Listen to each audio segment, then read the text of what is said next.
around the region, don't. They did. And I'm telling you, this thing is tense. It's a lot tenser than it was just the other day. Let's talk about what the president had to say over the weekend about this. He made the announcement in South Carolina and asked for a moment of silence. We lost 3 brave souls in an attack on one of our bases. Yes. And I've asked you for a moment of silence for all 3 of those fallen soldiers. Jesus.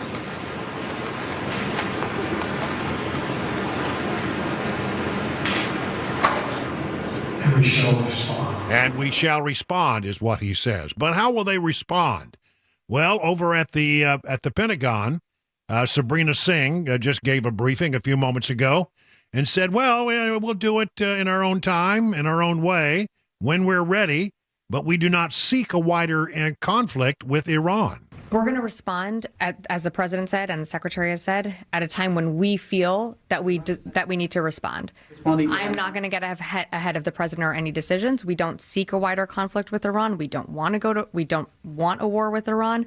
Again, these are Iran proxy groups launching these attacks on our service members, but we certainly don't seek a wider conflict. But we also own the clock here, and we will respond at a time and place of our choosing. A lot of people wondered, how did this happen? Over at the White House, John Kirby didn't seem to have a lot of answers immediately.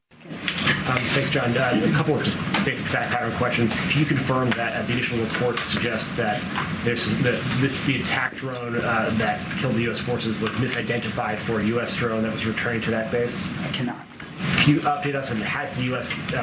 definitively confirmed attribution of the attack beyond just vaguely Iran-backed militias? Do you have a specific militia group that you know launched this attack? We're still working our way through that right now. So they don't know how it happened, and they don't know exactly who is responsible. You said that the president was still weighing his options. Does that imply that the president right now has not made a decision how he wants to respond? I won't get ahead of the president's decision making. As I said, he met twice with the national security team, including not very long ago.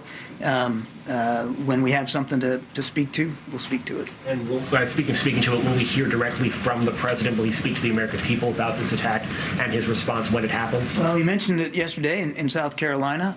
I don't have anything on his schedule to speak to, but I have no doubt that he'll continue to communicate with the American people about how important it is that these missions continue and that our troops and our facilities are safe. The president will choose for himself how he wants to respond. We'll do it fully cognizant of the fact that now, and what just happened, American lives have been taken. And so his decisions, whatever they are, will be informed by all those circumstances. An official has told ABC News, confirming the report about how the troops there had mistakenly identified the drone as one of their own. Can you talk about how this might have gotten past the defense systems at Tower 22? I think I'm going to let the Defense Department talk about the forensics on this. I'm sure that they are already picking it apart and trying to figure out how this happened, and it'd be inappropriate for me to get ahead of that. Well, there is a report in Politico I happened to find that sort of explains how it happened. How the enemy drone that killed 3 U.S. soldiers in Jordan evaded detection. In addition, basically what it appears is that there was a drone that was following one of our drones to its base. And because it was right in it, I guess, in the same radar area, it didn't pick up 2 targets, it only picked up 1. And so they thought that the drone that was coming in truly was, and it was, a U.S. drone, but, I mean, right on its tail was this other drone, apparently. That's apparently the working theory now. Struck was Tower 22, and it was the first time that this area had been attacked, but 3 people died, and many, many others were injured. So what's going to be the response? Well, at the time and a place of our choosing, there will be some kind of response. But you got this Representative Mike Waltz, who serves on the House Armed Services Committee, who says, well, you know, they've carried out attacks before, but they're attacking empty buildings. Here's the message that Iran has got very clearly. They clearly didn't get the message to stop. The message that they've received is, yes, they're in a proxy war with us. They are unleashing their militias not just on Israel, but on us and on global shipping through the Houthis. And they've gotten the message loud and clear that they can get away with it. And not only can they get away with it, that to the extent we do respond, it'll be feckless. I've talked to soldiers out in the field and to commanders that are out in the Middle East right now. We're bombing empty warehouses in the middle of the night so that the administration can check the box to look like they're doing something in response. If you listen very carefully, whether it's Kirby, whether it's him, whether it's the president, they end every statement of we're going to defend ourselves, but we don't want this thing to spread. And what Iran hears from that is, well, let's take it to the next level and see what we can get away with next time. And now we have 3 dead service members because of it that many of us have been warning. Eventually, one of these missiles, one of these drones are going to get through. And when you're trying to play defense constantly, rather than punching back in a meaningful way, this blood is on this administration's hand. Well, and that's exactly what I think is correct. You kept hitting empty buildings where there weren't any people because you didn't really want to. You felt like you had to do something. I mean, you go to the White House briefing room, you go to the Pentagon briefing room, and reporters are asking questions. What are you going to do? What are you going to do? What are you going to do? Well, we have to do something. We have to do something to prove that we can keep our cushy jobs. So what they do is they go out there and they give everybody plenty of notice that they're coming, and everybody abandons the locations where they think they're going to hit. And so the drones go out, and our military goes out and attacks positions that are basically empty. There's no, the buildings are destroyed, but it really doesn't degrade the ability of these proxies who are supported by Iran. And the reason that they do that is they don't want a wider war with Iran. They don't want Iran, who, by the way, is working as hard as it can under the stealth to build a nuclear weapon. Do you really want to, inflame a situation involving Iran when they potentially, are in the process of building nuclear weapons? For all we know, may have one. No, you don't want to do that because they're crazy and they'll do something, nuts. So, here you have it. This all happens. This all goes back to the United States being seen as a paper tiger under this president. And they know he's not going to do much. They know what a wuss he is and that he won't really do anything that will solve the problem. And so they feel free rein. I mean, it's just what the Russians did by just marching into Ukraine. Hey, look, this guy, he's not going to do anything. He's a wuss. He's not going to do anything. We can do what we want to do. I mean, did you see how the Taliban rolled them in Afghanistan? Well, that's exactly what the Iranians did. And they gave the green light to the various different groups, Hamas, Hezbollah, the Houthis, turn up the pressure here. And that's why we had the attack on Israel in October 7th. And that's why we've had many, many, many attacks against our forces that are splayed across the region. In Jordan, in Syria, in Iraq. We've got all kinds of people all over the place, and they're sitting ducks. And now we apparently let a drone come through. It slipped through the defenses, and 3 Americans are dead. And, now what's going to happen next? What empty building are they going to strike next?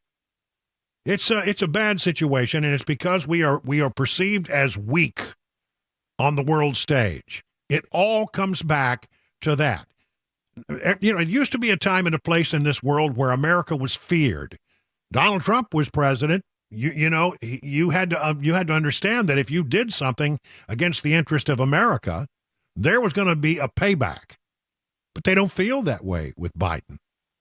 They've seen how feckless he is, how horrible he is on trying to project power around the world. And how he doesn't want to start a fight. I'm sorry, sometimes if they come at you, you gotta bop them on the nose. What's the best way to stop a bully? Pop him in the nose. And we're not apparently willing to do that. We no longer seem to have, any respect on the world stage, largely because of our president. Well, I mean, look at the guy. I mean, my gosh. Just this weekend, I guess it was, he's out on doing an event, and he seemed to lose even sight of the fact that he is currently the president of the United States. Did you hear this? He thinks he's talking about Trump as if Trump is the sitting president of the United States. Did you see what he recently said about that he wants to see the economy crash this year? The sitting president. Well, hold it. He's not the sitting president. Joe Biden is the sitting president. The president of the United States does not even seem to understand that he is the sitting president of the United States. No wonder. No wonder. I mean, this is exactly what you get when you hire a tired old man who is well past his prime, who is cognitively in decline. He is not the kind of person who can lead a country and protect a country. And this is what you get. This is your commander-in-chief, allowing the United States and its interests to be attacked on the world stage. We are no longer feared. Yeah, strike and slap the Americans around because nobody's going to do anything that really matters. Well, I hope I'm wrong. I hope that they do respond in a strong and forceful way, but I don't think they will because they really do not want to inflame Iran. That's right. The United States is worried about Iran.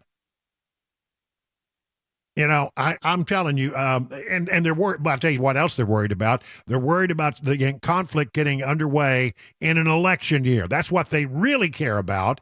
They care more about getting reelected than they do making sure that we are respected on the world stage and that when Americans are killed by Iran-backed proxy troops, militias, that we're not going to do anything about it or won't do much. Oh, there'll be a headline. Oh, we took it out. We went back there. We took out this and we took out that and it's not really going to stop anybody. They don't really have the ability to go after these folks or a willingness to do so in the way that would be necessary to stop the attacks. And so the attacks will keep coming. I mean, let's be honest. They got lucky here. They came up with a clever idea of how they could get one of their drones through our defenses by having it shadow one of our drones that was returning to base. But they only have to be lucky once. We have to be lucky every time. So, I mean, we have many Americans who are wounded in this attack. Here's from the Associated Press. 3 American service members were killed, many wounded in a drone strike in Jordan. President Joe Biden said in a statement Sunday he attributed the attack to the Iran-backed militia. First U.S. fatalities in months of strikes against American forces across the Middle East by Iranian-backed militias amid the Israel-Hamas war in Gaza, increasing the risk of escalation. U.S. officials were still working to conclusively identify the precise group responsible for the attack, but have assessed that one of several Iranian-backed groups are responsible. Which one? Biden says the United States will hold all those responsibles to account right. There are no immediate reaction from Jordan, a kingdom bordering Iraq, Israel, the Palestinian territory of the West Bank, Saudi Arabia, and Syria. U.S. troops have long used Jordan as a basing point, and the attack took place in northeast Jordan, right on the Syrian border. U.S. Central Command said 25 service members were injured in the attack, in addition to the 3 that were killed. Some 3,000 American troops typically are stationed in Jordan alone. And it's but one of maybe, 25 bases that we have splayed out across that region.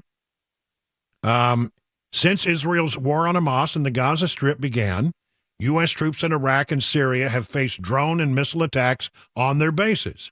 The attack on Jordan marks the first targeting American troops in Jordan during the war. 22 past the hour.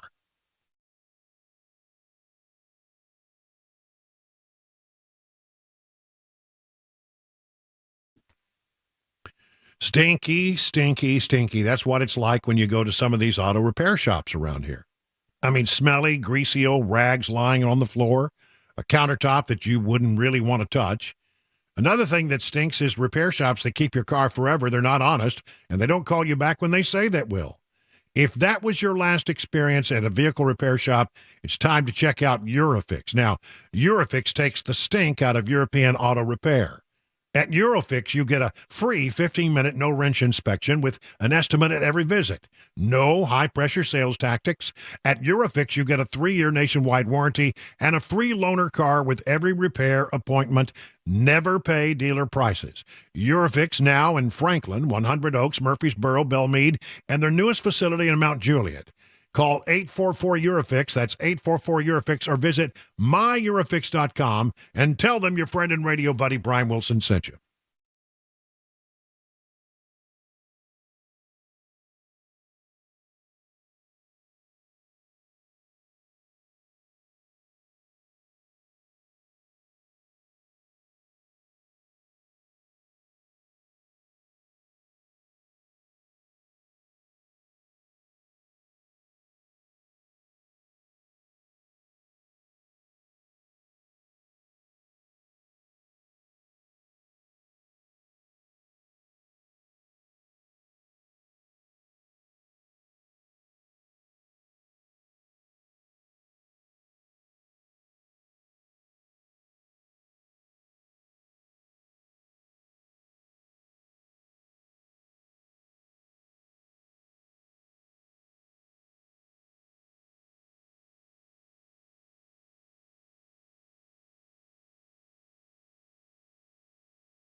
What sort of response will there be from the U.S. after the drone strike in Jordan that killed 3 U.S. service members, a fire here at a business in Tennessee, and some new legislation being introduced concerning robocalls? That and more coming up. 3:30 Super Talk 99.7 WTN. There's Mac Morey in the newsroom with all the stories, and Chris Weber's in the studio control room with all the blinky buttons. Good to see you guys on a Monday. Yeah, happy Monday, I guess. Happy Monday. We got lots to talk about a little bit later with Mac Morey's wild world of sports. Oh, I'll be ready. He's excited. I'll be very excited. I bet you will be, yeah. We're in mourning over at my house because, Cabana wife grew up in Michigan. And now she's a Tennessee girl, but she really still roots for the Lions and that was so we have a lot to talk about there. By the way, little news on our front. This morning, It was a close encounter of the deer kind for Cabana wife. Oh. Yep. She's going to work. She hit a deer. Mm. And then the second deer she called was Dear Me, and she, I was a little, what do I do? And so we talked her through it.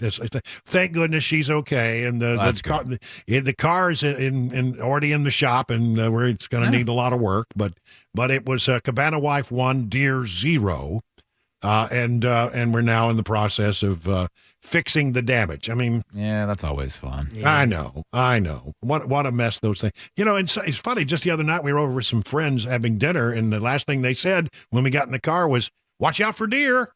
And I thought, well, it was in my truck, and I said, well, I hadn't thought about that. It is that time of year where you got to be careful. For sure. But it happened early this morning as she was headed out to work. But good news is she's okay. Yeah. The deer not so okay, and the car. It's gonna take some work. It's gonna take some work. Yeah, and especially with the cars nowadays, how advanced they are technology-wise. Right, they got all these sensors and stuff in the front end, so they got. I haven't thought about that. All that is stuff's different. got to be replaced. So it's all got to be fixed. Well, anyway, we got it in good hands. But anyway, I will tell you, it's a lot easier these days. You get on your app, you file your claim, somebody calls you, and then the next thing you know, the tow truck is coming to take the car away, and when it comes back, it'll be fixed. So anyway, fingers crossed. Yeah, fingers crossed. So anyway, cooler weather today. What are we doing? 37 degrees. Yeah, it's kind of. After we got up to 60, I was like, oh, man, I don't know, 37 hurts a little bit. Yeah. I don't know. It's just gray and just out. Yep. I don't like it. This is what one gets in late January. Yeah. I'm okay with the temperature. Just give me some sunshine.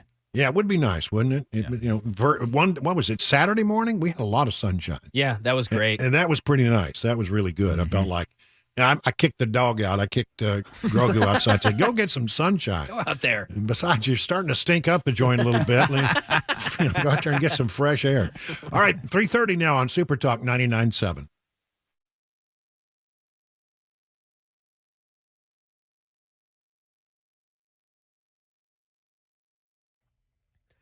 30 minutes after the hour of 3 o'clock, I'm Mac Maury with your top stories. 42 degrees, as we were just saying, going to stay around that temperature for the rest of this week, and a cloudy day, overcast, chance of showers coming tomorrow. Weather forecast, traffic report coming up in 5 minutes. The U.S. saying that there will be a response after the drone strike in Jordan that killed 3 U.S. service members and injured dozens over the weekend. The U.S. says it was an Iranian-backed group that was attacking U.S. forces in retaliation for the U.S. support of Israel after the October 7th terror attacks. Iran has denied involvement. Karen Travers has the latest from the White House. The White House wouldn't discuss the options President Biden is considering to respond to the deadly attack on American troops in Jordan. National Security spokesman John Kirby said Monday there is no easy answer. And that's why the president is meeting with his national security team, weighing the options before him. He'll do that as he's done in the past in a very careful, deliberate way so that our national security interests are best preserved. A fire in Tennessee. Weiss Liquors in East Nashville was damaged last night in a fire. Happened around 7:30. The fire was extinguished. No injuries were reported. Investigators believe the cause of the fire was accidental after the failure of an HVAC unit. New Jersey Congressman Frank Pallone has introduced legislation that he says will curb the frequency of robocalls and scam texts. Pallone says that a recent Supreme Court decision allowed scammers to go around existing do not call protections, and that his legislation, called the Do Not Disturb Act, will offer extra safeguards. People are protected as much as possible, that that most of what's a robocall will become illegal, that there will be enhanced penalties, and there'll be ways of trying to update the process with these federal agencies so that as time goes on and the fraudsters try to come up with different ways of trying to scam you, that we'll be on top of it. And that is the latest news. Weather and traffic next. I'm Mac Maury, WTN News.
Let's talk about gold. Gold's been used as money for millennia, tried and true store of value that's been consistent across generations. Now, there's a lot of way to grow generational wealth.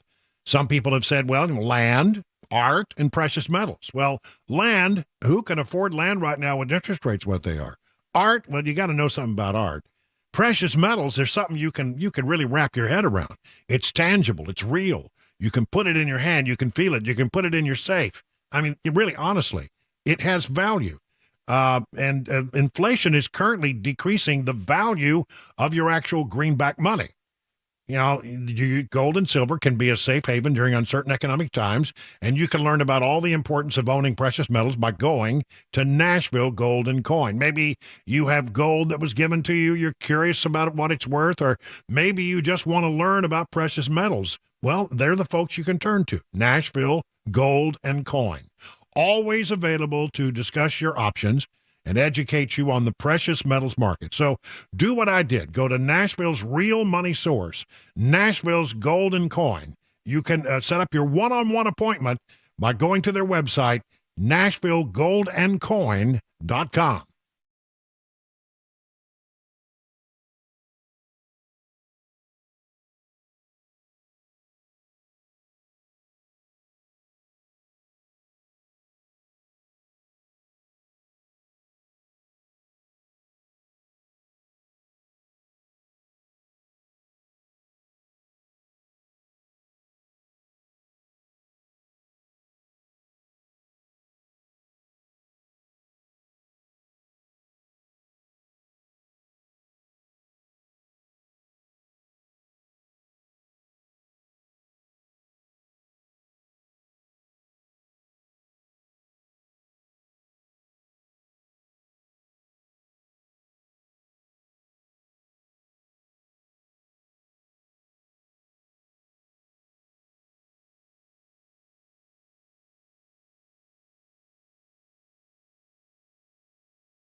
"38 minutes now past the hour of 3 o'clock on Super Talk 99.7, kicking off a Monday show, January 29th. Brian Wilson in the chair, ready to bring you news and information. Our president is, the cognitive decline is palpable. I mean, you can just see it.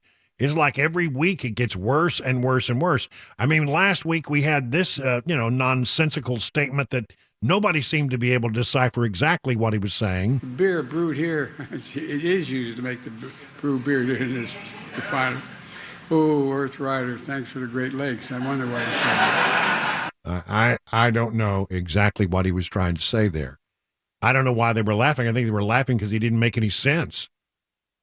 And then the one over the weekend, this is like unbelievable, ladies and gentlemen. He doesn't seem to know that Joe Biden, is the sitting president of the United States.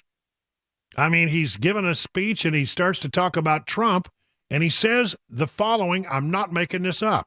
Did you see what he recently said about that he wants to see the economy crash this year? A sitting president. As they say in my faith, bless me, Father, come on, man. Well, okay. First of all, there is this little part of it right here. A sitting president. He thinks that Trump is the sitting president. The current president of the United States thinks that his predecessor is the sitting president of the United States. Oh, that he were. I mean, come on, did he forget that he is the current president of the United States? And then there's this little thing that happens. I don't know what it is. It's like I don't know. Tell me what you think about this. And it's like he's starting to have a sentence there, and he can't. Well, I mean, that part right there goes, and you go, well, listen, what is that? Sounds like. It ain't got no gas in it. Sounds like a car going. Yeah, put some gas in there if you want to crank it up. Oh my gosh, it's scary. It's scary, except that, it's tragic and it's frightening because we have this guy in charge of our military. He's got his finger on the nuclear button. He's the leader of the free world. He's the commander-in-chief. And he talks like this. Beer brewed here, it is used to make the brew beer in this refiner. Oh, Earth Rider, thanks for the Great Lakes. What? I have no idea what he was trying to say. But where is, by the way, I think it's a good time for us to check in and find out, where is the investigation into Hunter Biden and by extension, the current president of the United States, the current sitting president of the United States, who is Joe Biden?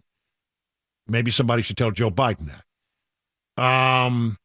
This story from PJ Media, Matt Margolis. It's beyond infuriating how the media keeps regurgitating the same tired narrative about Joe Biden's corruption investigation and impeachment inquiry. They adamantly refuse to acknowledge the overwhelming evidence pointing to his corruption, sworn testimonies, bank records, emails, phone calls, videos, photos, text messages, and even White House visitor logs all paint a very damning picture. They just pretend the evidence does not exist. But in a deposition last Friday, Rob Walker was hoping to provide some cover for Joe Biden in his opening statement that Joe Biden was never involved in his son Hunter's business dealings, but then accidentally provided new evidence of his involvement. According to Walker's testimony, in 2017, Joe Biden had a meeting with the leader of a Chinese government-linked energy company, CEFC. Not Hunter Biden, Joe Biden. Joe Biden had a meeting with the leader of CEFC, and that his company then paid millions of dollars to the Biden family. Walker testified in his deposition as part of the House impeachment inquiry into the president that shortly after Joe Biden left office as vice president, he attended a meeting that included about 10 people, including a meeting with CEFC China Energy and the firm's chairman, Yi Jianming. A source familiar with Walker's testimony said the encounter at D.C.'s ritzy Four Seasons Hotel was previously described by Walker without naming Yi as a participant in an FBI interview that was released by the House Ways and Means Committee. Walker described the Joe Biden appearance to the FBI as a drop-by of a lunch between Hunter and his CEFC associates.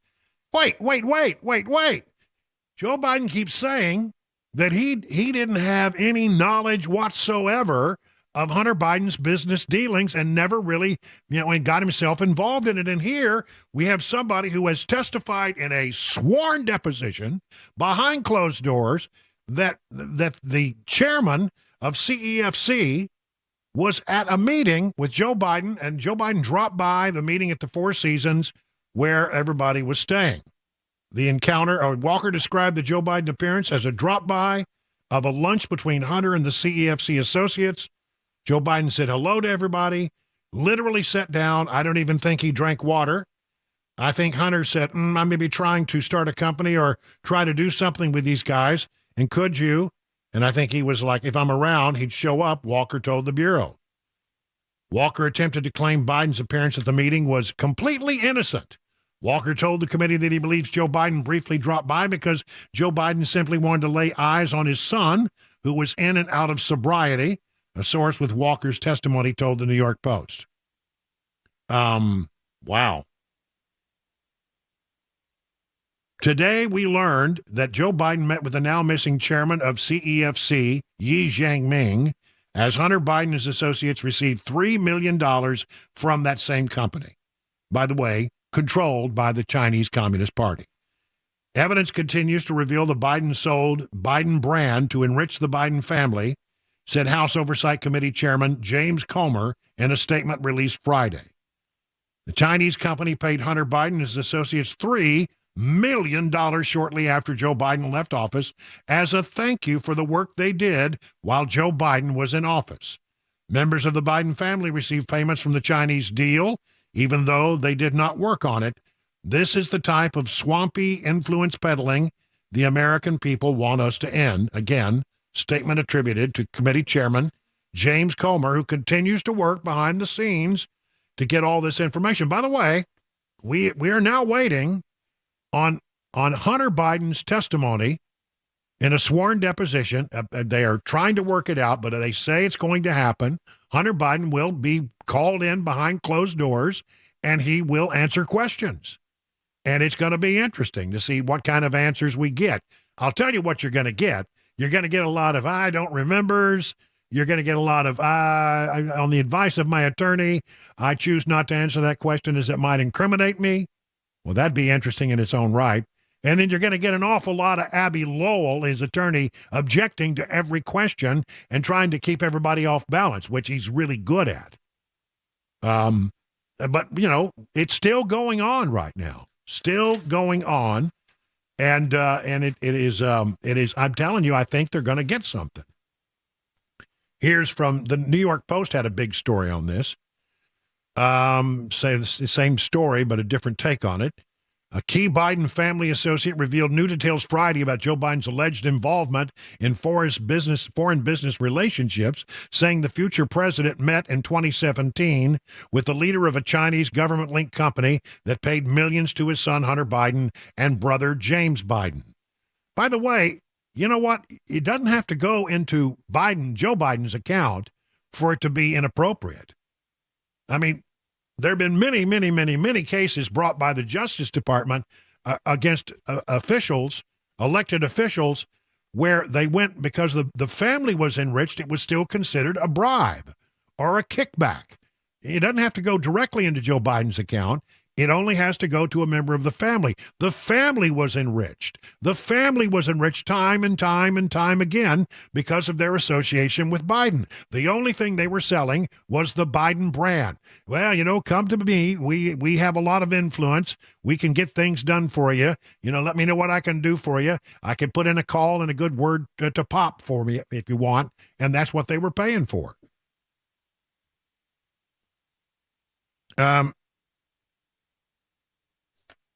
Yeah, I mean, this is very solid stuff. Very solid stuff. And the kind of stuff that could actually, I'm saying, build a pretty good case. I don't know what's happening. I mean, the focus right now is going to be on Mayorkas. They're going to try to impeach Mayorkas, and I will talk about that a little bit later, as that is ramping up. In fact, this week we may see something pretty quick. But one way or the other, the investigation into what Joe Biden was up to is still ongoing. So let's just recap here. We have a president of the United States who can't put together a sentence, who is an embarrassment to everybody around him because he doesn't seem to know how to be able to get off a stage without his wife coming and holding his hand and leading him away like some, decrepit old man. And now we have more and more gathering evidence that the man was deeply involved in his son's business affairs, walks in, sits down, joins in the conversation, and then how can he look us in the eye and say, I never knew anything about it. I never participated in my son's business dealings. Well, it may be that he doesn't remember. That's entirely possible. He may not remember. But one way or the other, he did. And for him to continue to deny it is, and deny, when there is evidence, and documents, and all kinds of phone records and this, that, and the other that prove that indeed he was involved in the activities of his son that enriched his family. He was doing quid pro quo. That's exactly what it was. He did favors, and then there was a benefit given to the family. And it looks like there may have even been some money that made its way to his account. When are we going to get this thing to fruition? When are we going to get this thing done? I think it will happen shortly after Hunter Biden gives his testimony. Whatever it is, I think we'll be getting some indication of that pretty soon. But this thing just goes on and on and on. And for anybody to suggest that it's a dead-end investigation has not been paying very close attention. 50 minutes now past the hour of 3 o'clock on Super Talk 99.7 WTN.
The latest from the Pentagon on that what seemed to be Iran-backed drone attack, some crime in Tennessee, a shooting at a Goodlettsville apartment, and some opening statements in a trial of the suspects in the murder of a hip-hop artist. 4 o'clock, Super Talk 99.7 WTN. All right, it is 56 minutes now past the hour of 3 o'clock on Super Talk 99.7. Let's take a look at the market numbers. The Dow Jones Industrial was up 224 points. That's in the green. The S&P was up 36 points. The NASDAQ was up 172 points. So all screens are vibrantly green. Apparently, the market likes some of the big tech earning reports that have come in. For more on that, let's check in with John Maxon over at Beacon Capital Management to see what is driving the market. Good afternoon, John. Hey, good afternoon, Brian. Yeah, another great day in the market. S&P set another record, and a lot of attention this week on the Magnificent Seven. 5 of the 7 of those stocks that drove so much of the earnings last year are reporting earnings this week. So we've got Microsoft, Google, Apple, Amazon, Meta. Additionally, the Fed meets for the first time this week, and there was some data on inflation, as we talked about last week, where that continues to come down. Market probably would really, really like to see the Fed cut rates, but the betting money in Wall Street is that until they get some additional data, they're probably going to leave rates unchanged, but a lot of momentum with rates. So big tech earnings, Fed meeting, a lot to pay attention to this week, but today market looks really good. All right. Thank you very much, John. Find out more about all the things that John and the fine folks over at Beacon Capital Management could do for you by checking in on their website, askbeaconnow.com. It is 58 minutes past the hour of 3 o'clock.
Four o'clock, I'm Mac Maury with your top stories. 41 degrees, cloudy day in Nashville. Traffic complete weather forecast coming up in 5 minutes. This weekend's deadly Iran-backed drone attack on U.S. soldiers was just one of more than 160 assaults on Americans stationed in the Middle East. Andy Field has the latest from the Pentagon. Since mid-October, the Pentagon says Iranian-backed militants have launched 165 attacks on American service members. Those strikes split between bases in Iraq and Syria. 80 U.S. personnel have received non-serious injuries since the attacks began. Spokesperson Sabrina Singh saying this weekend's drone strike in Jordan was the first deadly attack. The Pentagon hasn't said when or where it might retaliate. And the names of those soldiers who lost their lives in that Iran attack were Sergeant William Rivers, Specialist Kennedy Sanders, and Specialist Brianna Moffett, all of whom were assigned to the 718th Engineer Company, a U.S. Army Reserve unit based out of Fort Moore, Georgia. Crime in Tennessee. 2 suspects have now been arrested for a shooting in Goodlettsville that left a teenager dead. This was 10 days ago at the retreat at Dry Creek Farms, where 2 armed suspects opened fire with AR-15 style weapons at the apartment complex.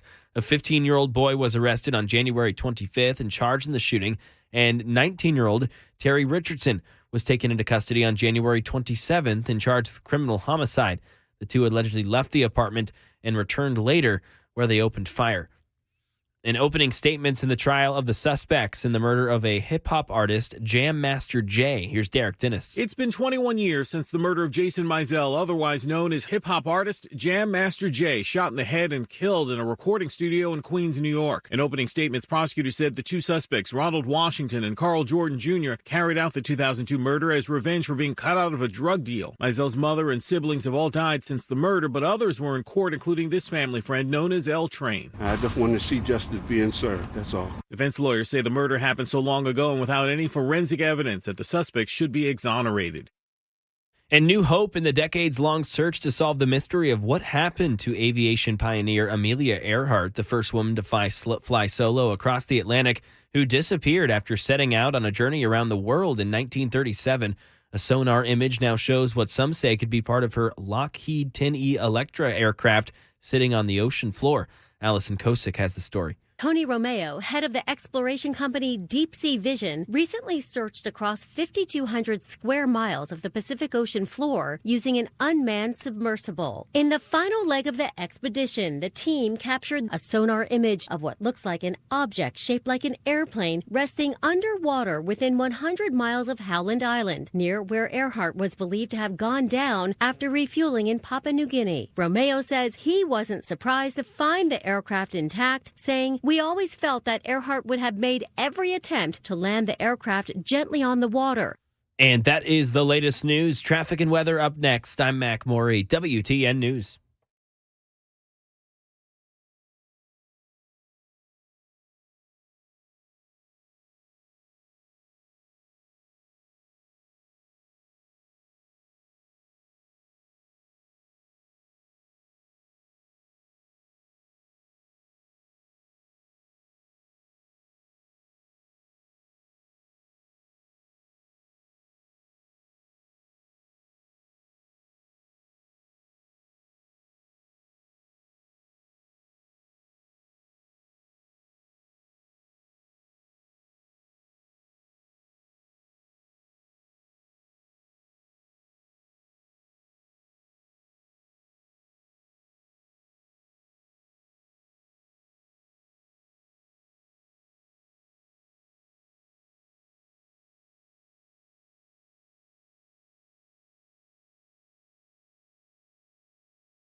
Hey, good afternoon, everybody. Monday, January 29th, hour number 2 of The Drive, already underway. Man, the first hour went so quick.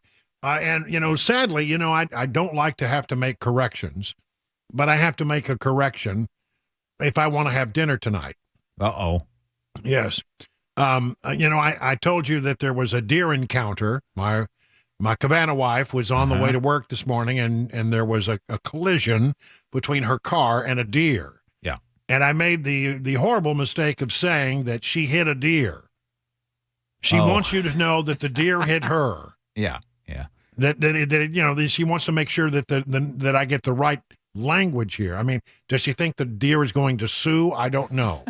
But better one safe way than sorry, I guess. Yeah, she wants me to make sure you all understand that she did not hit a deer, that the deer hit her. Duly noted. But she's okay. That's Car's not okay. Deer not so okay. But she's okay, and that's what I cared about. I mean, I wake up at 7 o'clock, and I happen to just, I don't often just wake right up and grab my phone, and so for some reason I did, and it had just happened. Wow. So yeah. So I was there for her, and so we're in the process now, cleaning up all those messes. You know how those go. Yeah, buddy. All right. Let's see. What else do I want to talk about here? Okay. Well, let's get right into what's going on with the situation on the border, because this is going to be a big week. This is the week that they're going to have a committee hearing to let's see, 2 articles. Homeland Security Committee took up the articles of impeachment this weekend, and they're going to take it to the floor in a time not too far from now. They're about to push that forward to impeach Alejandro Mayorkas, the chairman of the Secretary of Homeland Security, is what he is. And so there you have that.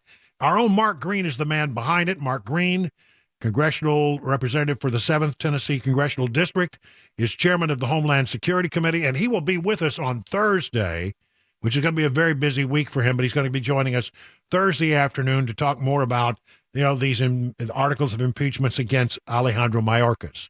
Jay O'Brien with ABC News had a good compendium of what the Homeland Security Committee did this past weekend. The committee accusing Mayorkas of violating his oath of office by willfully and systemically refusing to comply with federal immigration laws and enact widespread detention of migrants amid the ongoing crisis at the southern border. There has been a willful and refusal to comply with the law and an abuse of power. In a statement, the Department of Homeland Security calling the impeachment a political stunt and evidence-free, adding the standard set by Republicans would mean, quote, Congress should have impeached every DHS secretary since the department was founded. House Speaker Mike Johnson vowing to hold a Mayorkas impeachment vote in that GOP-controlled chamber as soon as possible. Only the second vote to impeach a cabinet secretary in American history.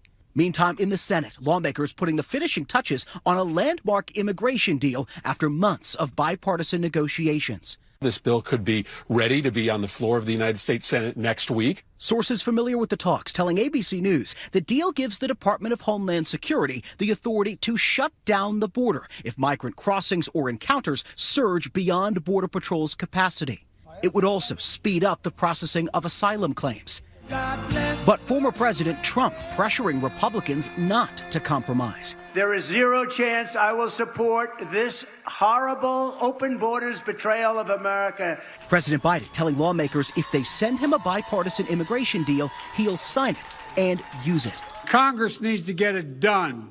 Back to Secretary Mayorkas. If he is impeached, that would trigger a trial in the Democrat-controlled Senate where he would almost certainly be acquitted. The Senate requires a 2/3 majority vote to convict and remove anyone who has been impeached. That is a tall order. Think of it this way. The only other time in American history that a cabinet secretary has been impeached, Ulysses S. Grant's Secretary of War in the 1870s, he was acquitted in the Senate because there weren't enough votes to convict. All right, so there's an awful lot to unpack in all that. First of all, let's talk about the articles of impeachment. Look, it will pass the House, I feel fairly certain. And I think, if my judgment is correct on this, and I think it is, that there'll be a fair number of Democrats, I mean, maybe 10, 15 Democrats, who will vote in favor of the articles of impeachment. And the reason I say that is there was a test vote recently, a resolution that something needed to be done about the border, and 14 Democrats voted in favor of that, joining all of their Republican colleagues. So, that could be bipartisan coming out of the House. Now, Jay O'Brien was completely right. It goes to the Senate where there will be a trial, but you got to have a 2/3 vote to convict, and I don't think you're going to get a 2/3 vote. But there is value in having that trial, I think, for the coming election, because every Democrat who votes to not impeach Alejandro Mayorkas is suggesting that they're okay with what's going on with the border, and therein there will be at least a good 60-second attack ad that could be made out of that for sure, because it is something that will be very much talked about as we head into the elections. It's the number one topic on the minds of Americans right now. All the polling data show this. It showed it in Iowa, showed it in New Hampshire, shows it nationwide. The number one concern. It's not inflation. It's not what's happening on the world stage. It's what's happening on our southern border, which is shocking to me that the Biden administration doesn't want to resolve this matter and shut down the border. They don't want to do it. So Kristi Noem was on one of the Sunday talk shows. She's out there, stumping for Trump, and had a conversation with Dana Bash about the border deal and how the president can literally snap his fingers and make things better. He doesn't need Congress to act. Your former Republican colleagues in Congress support that deal? Why doesn't President Biden take action today? I mean, today can be day one. He can immediately announce that he's reinstating the stay in Mexico policy. He can immediately announce that he's going to refocus on building a wall. He can do those today. I listened to Nancy Pelosi talk earlier. She's been in Congress for decades and has talked about immigration for decades. And what has she accomplished? We have a president that has all the tools that he needs to protect our country today, and he's refusing to do that. So to look at Congress and expect them to pass a bill when they failed for decades to do this, and then to say we have to accept this poison pill of a bill that it essentially codifies illegal immigration. What it would do is put into statute that people can now come here illegally, and is just a terrible bill that I think President Trump is exactly right. It should not pass, and push President Biden to take action. Well, and the real question is, will there be a deal or no deal? Listen, I'm of the opinion that there will be no deal. Let me give you a little background here. This has been going on between the White House and a few small circle of senators. Mainly at the center of it is Senator Lankford, I think James Lankford of Oklahoma, and he has been trying to do it, and they've come up with some kind of proposal. I don't know. It doesn't sound like it's going to go anywhere. It's the Speaker of the House said, based on what he was hearing about it last week, he thought it was dead on arrival in the House of Representatives, so that's not going forward. And unless they secure the border, the House and Republicans in the Senate are saying they're not going to do anything with regard to Ukraine or Israel. So there's a standoff. And so I think there will not be deal or no deal. It'll be a no deal. That's what I'm thinking.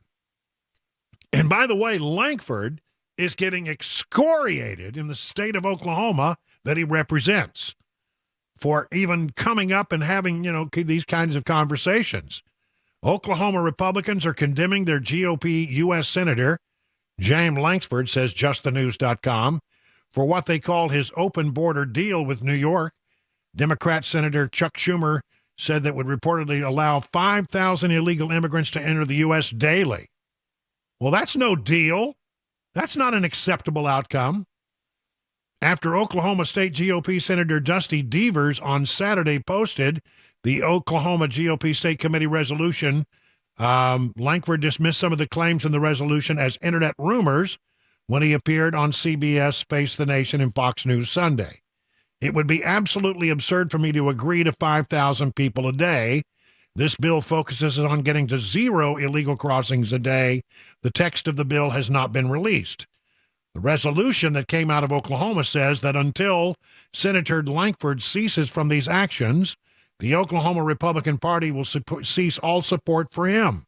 So as a sort of a censure, sort of a slap on the wrist for one of their own.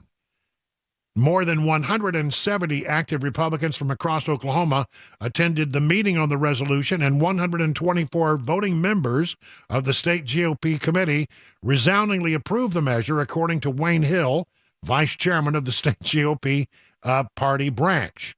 Well, all right, there you go. Another story, the headline, Oklahoma GOP votes to censure Lankford over Senate border talks. Another story from thehill.com is that apparently Mitch McConnell was bedeviled as Trump GOP moved the goalpost on the border. Senate Republican leader Mitch McConnell has made supporting the war in Ukraine a signature policy priority, but his efforts have been complicated by fellow Republicans, including former President Trump, who are moving the goalpost on the issue. McConnell appeared to be on solid footing when he told President Biden and Janet Yellen in phone calls before Thanksgiving that Biden's funding request for Ukraine would not pass the Senate without a credible border solution. I did make it clear to both of them we have to have a credible solution to the wide open border in order to get a bill across the Senate floor. I hope they understood the message. But at a special meeting of the Republican conference Wednesday afternoon, McConnell acknowledged, according to a GOP senator in the room, that the political situation has drifted. A big reason is Trump, who in the interim has won Iowa caucuses and New Hampshire primary, tightening his grip on the GOP.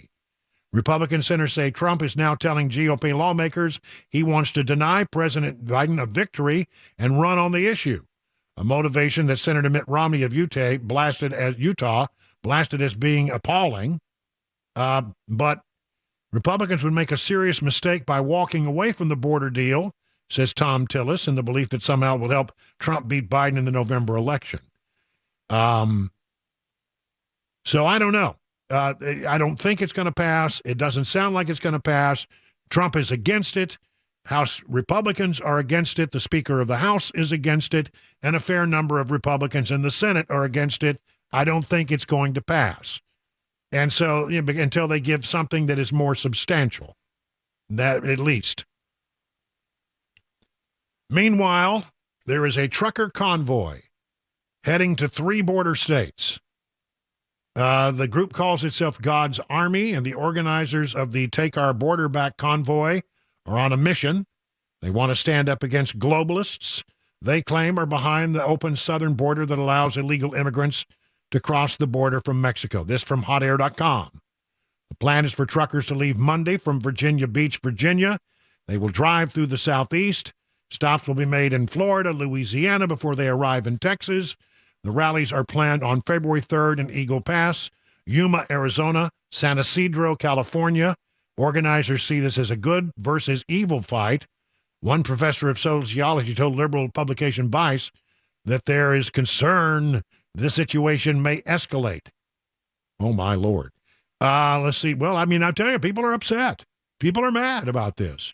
And you have the president of the United States still in that standoff down at Eagle Pass, where the state of Texas is saying, you know what, we're not going to let you into this park, and the Biden administration insisting that they be let in.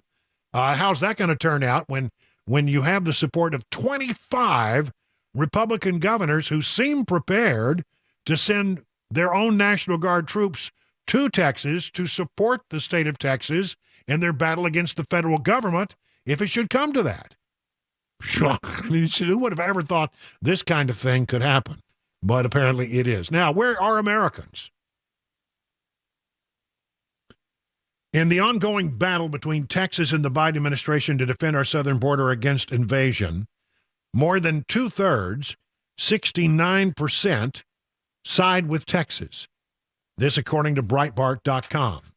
69% of likely U.S. voters support Texas erecting barriers at the border to prevent illegal immigrants from crossing, including 53% who strongly support the action, writes Rasmussen reports. Only 27% oppose Texas taking action to prevent illegal immigration. The internals are fascinating, the internals of the poll. On this question, 51% majority of black voters side with Texas, and only 32% of black voters disagree. 2/3 of independents side with Texas, and only 29% disagree. 22 past the hour now.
A trial date has been set in the Covenant Manifesto case, plus the latest money news. Those stories coming up 30 minutes after the hour of 4 o'clock right here on Super Talk 99.7 WTN. So let me see if I got this right. Matt Murphy plays pickleball while listening to this program. Yeah, that sounds accurate. Yeah. You heard the balls in the background. Come on. Well, I don't want to interrupt his pickleball game. Maybe he fires him up. I don't know. Maybe that's why he's so terrible at pickleball, because he's too He's busy just distracted listening. because he's listening. He's not paying attention soaking to in the all that game. information. That's right. Pickleball. I don't get it, but I'm telling you, I know a lot of people who are playing pickleball. It's hot. It's a hot thing. Yeah, I know it's a thing. That's no doubt about it.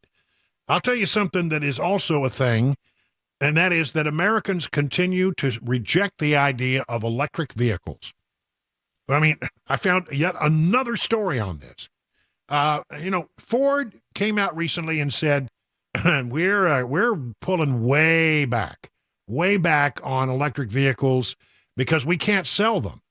Because they're listening, to their dealers, and their dealers are saying, I got them on. They stay on the lot. They don't sell. They don't move. People, they've run their course. The people who wanted electric vehicles have tried them and have either gone back to gas engines or they're still driving the electric cars. There is a market for it, but it's a small market. And, it doesn't seem to meet the needs of a lot of people. And so Ford has said, we're cutting way back, and they're trying to work out something with the Biden administration, because the Biden administration is just putting these onerous burdens on the car makers to move to an all-electric vehicle fleet, in not too many years from now, not really understanding that they don't work for a lot of people, and there's still some hurdles to overcome there. I'm not saying that electric cars are bad. I'm just saying they don't work for a lot of people. And so Ford has sort of gotten that lesson. Well, GM went big on electric vehicles. They went all in. And now they're having to figure out, what are we going to do? Listen to this. From the Wall Street Journal. Dealers who serve on advisory committees to the automaker GM have urged executives in several recent meetings to add hybrids to their lineup, according to people involved in the discussions. GM has focused on fully electric cars in recent years and largely bypassed hybrids, which pair an internal combustion engine with a small battery and an electric motor to boost fuel efficiency. The dealer said they expressed concern that more customers are looking for a middle ground between conventional gas engine cars and EVs, which are more expensive and require regular charging. GM executives have acknowledged the dealer's views, but haven't made any commitments to future hybrid options. They said automakers often solicit input from dealers on vehicle planning, but still typically keep the details of future models under wrap, and a GM spokesman declined comment.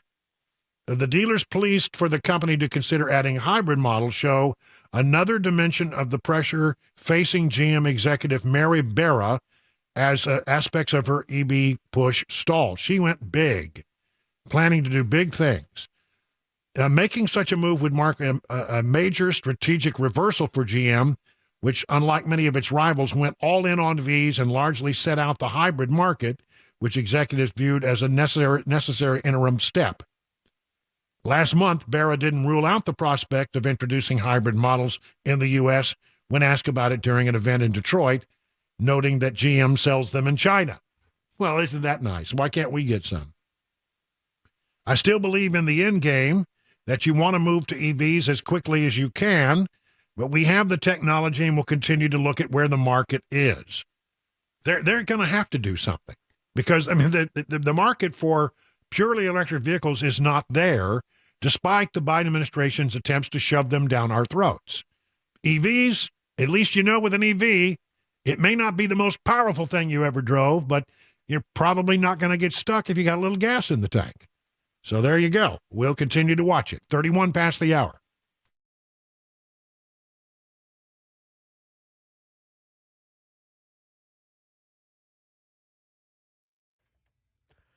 .431, I'm Mac Maury with your top stories. 41 degrees in Music City. We got a forecast traffic report just ahead in 5 minutes.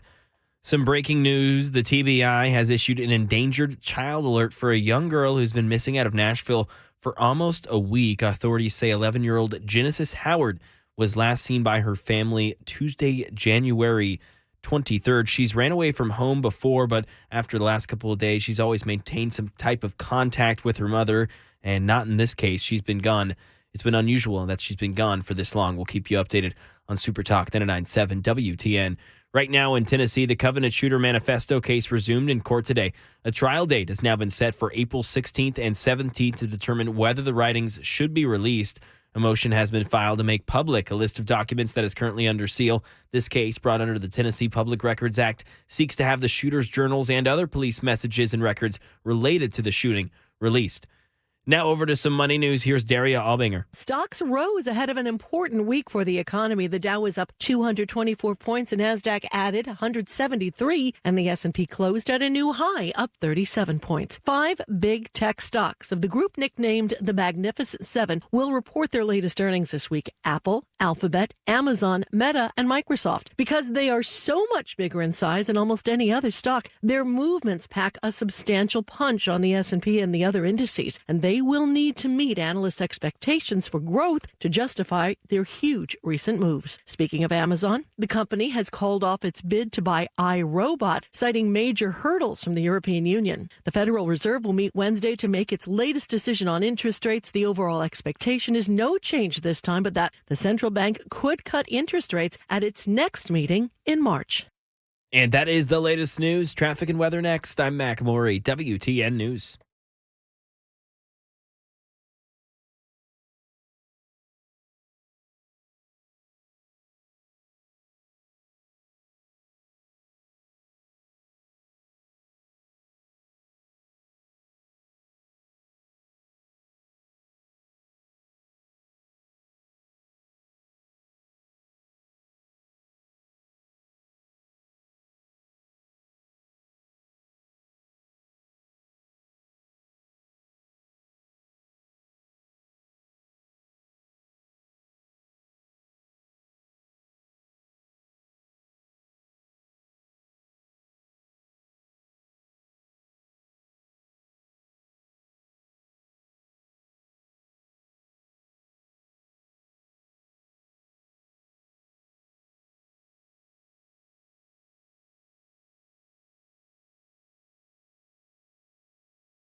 I produce a lot of sound that we use during this show, and I forgot. I had so much good stuff I forgot.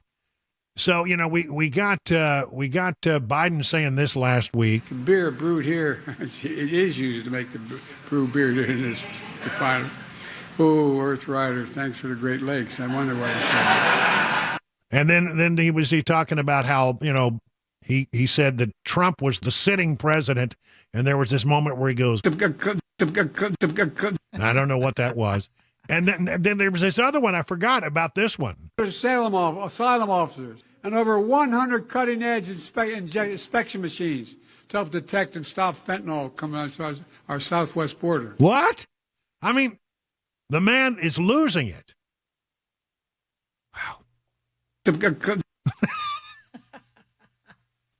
It's funny, but it's not. It's so not funny. All right. Well, let's move on because, let's find out what the latest is in the 2024 update. I still can't believe that Democrats are going to put this guy up. I mean, there's got to be some plan. But I don't know what it is. But anyway, one way or the other, let's look at some of this other stuff.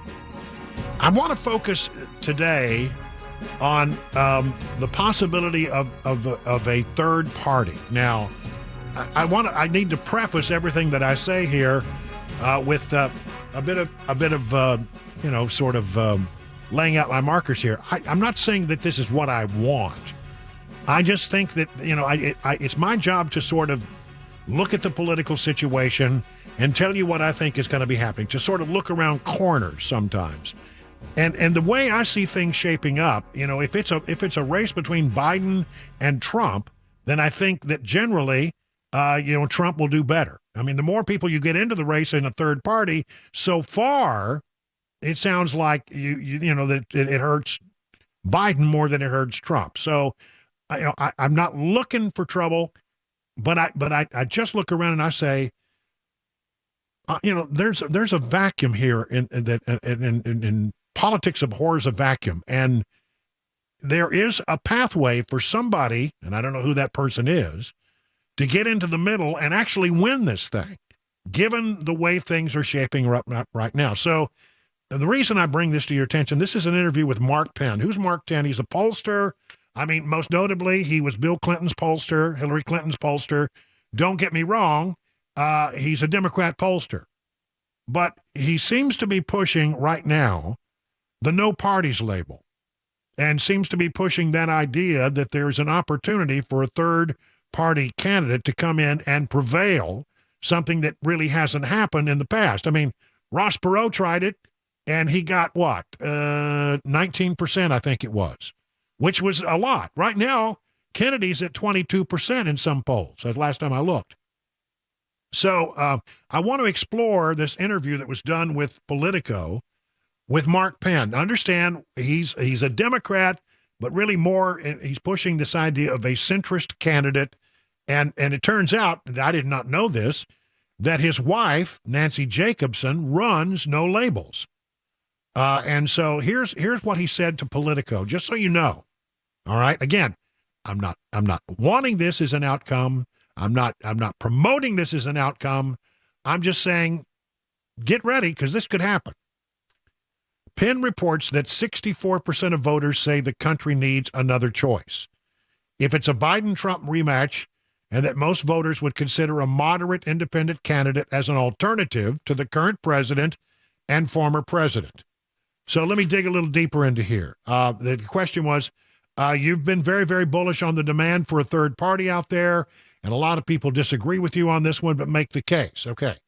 I had a question I did maybe a year and a half ago. If it's Biden and Trump, would you consider a moderate independent? Now, I know that question. I did the polling in John Anderson's polling in 1980. If you remember, I did Ross Perot's polling, his benchmark ahead of 92, his very first poll.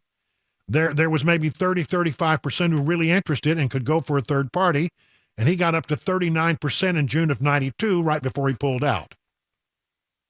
But I look at conditions today, and about 60% of those he surveys say they would consider a moderate independent. 2/3 are unhappy with the economy. Half say their life is getting worse. 70% say they don't like their choice. So there is an opportunity. Whether or not the right person comes up and does it is the question.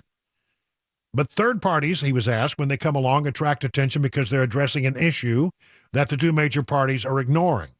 Then usually the two parties kind of realize they've ignored something and they co-opt the issue, and the third party dies. What is the issue that a third party would actually run on that Trump and Biden are not addressing? And here's what Penn says.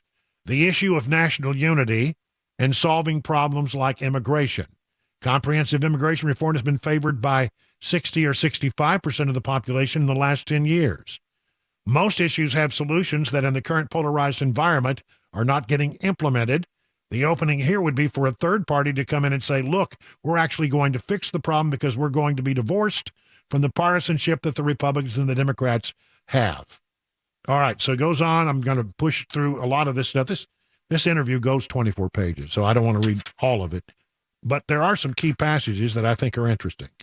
Let's talk about what happened in New Hampshire with Haley and Trump. What did we learn about the Republican race?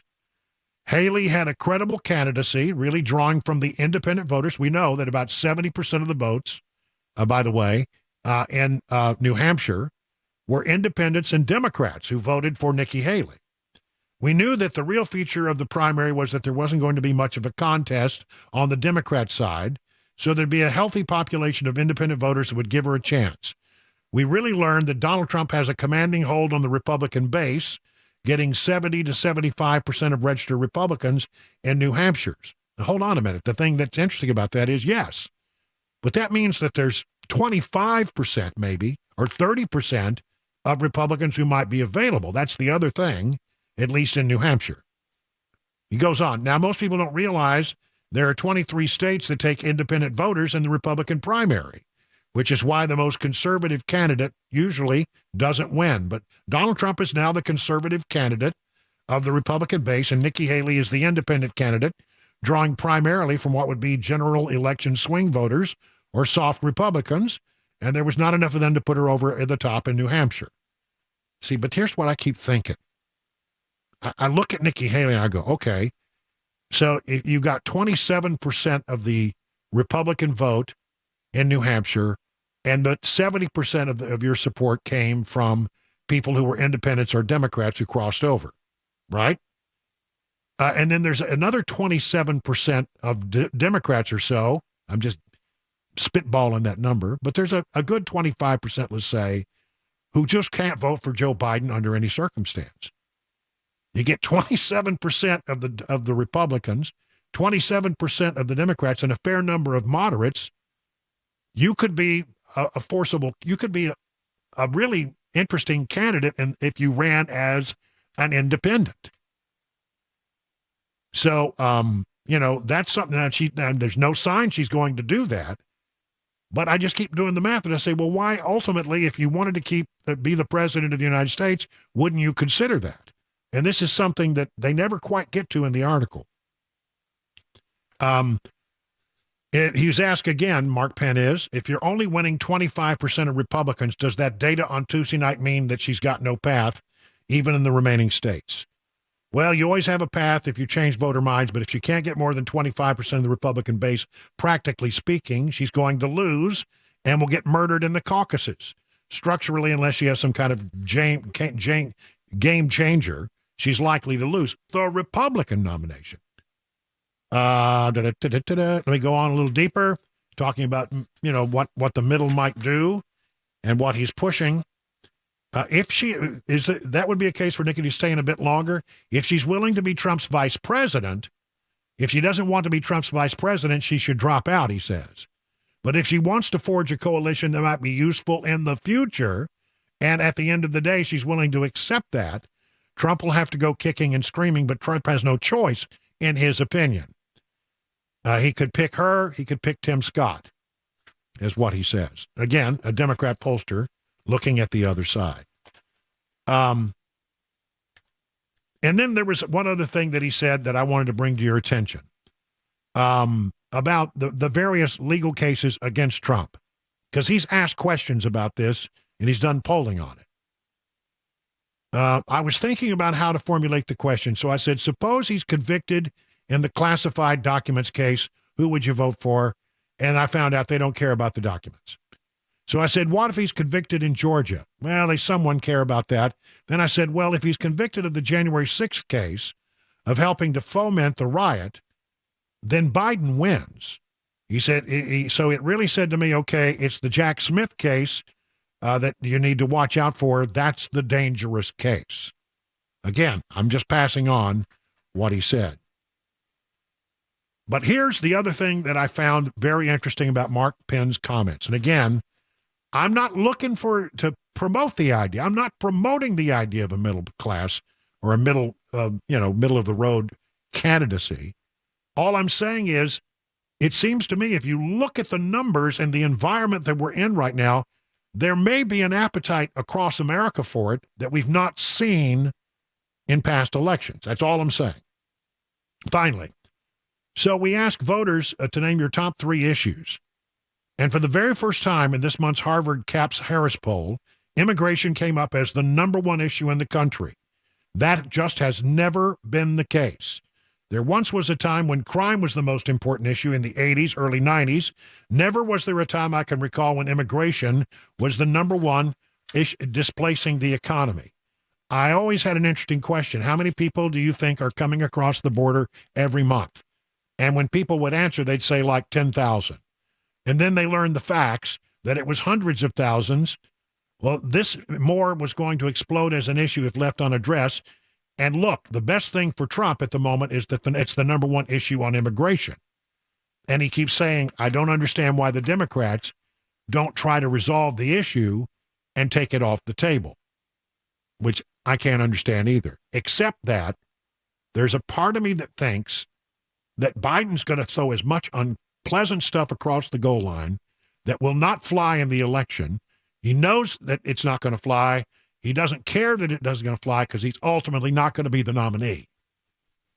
He's just going to get all the bad stuff out of the way and then hand the keys over to somebody else at the convention probably. That's what I keep thinking, because none of what he's doing makes any sense to me. He keeps he keeps resisting making changes on immigration, but ultimately that's going to kill his campaign, but he doesn't seem to care. I think the reason he doesn't care is because they think in the back of their mind there's a plan, and he knows he's not going to be the nominee. Just a thought. Again, I'm trying to look around corners, look at the big picture. I know a lot of people are going to listen to what I just said and said, Wilson's a rhino, he's pushing this middle thing. I'm not. All I'm saying to you is if you trust me as someone who's been covering politics for, 30 years or so, then you need to listen to me when I say there is something different about that election that could allow an opening for a third-party candidate if it was the right candidate. So far, I don't think the right candidate has emerged, but I don't think that we're far from having that happen. 52 minutes now past the hour, 4 o'clock.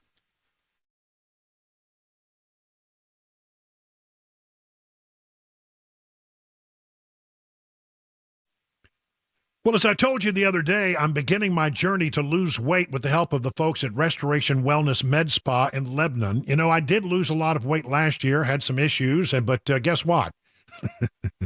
When my appetite came back, so did the weight.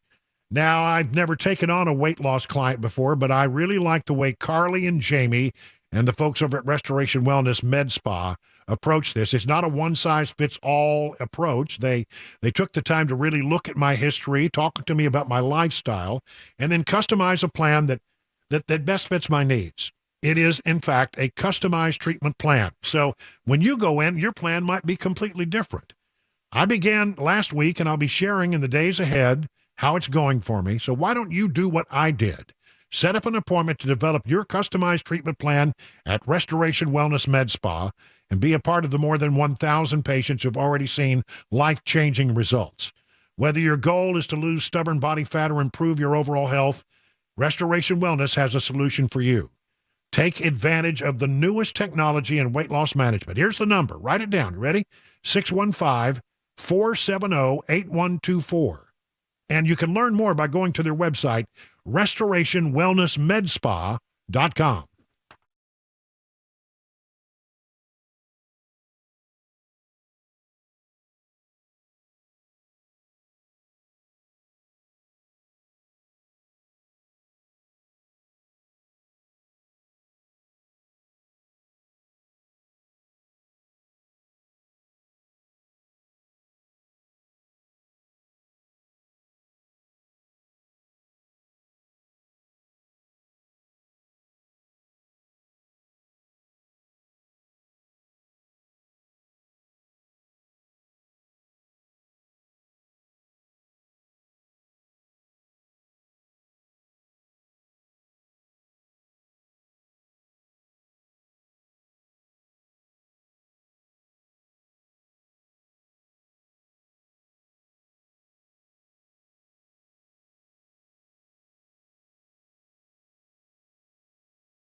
You know, Grace Point Healthcare delivers medicine affordably with menu-style transparent pricing, so you know how much it will cost before the care is delivered.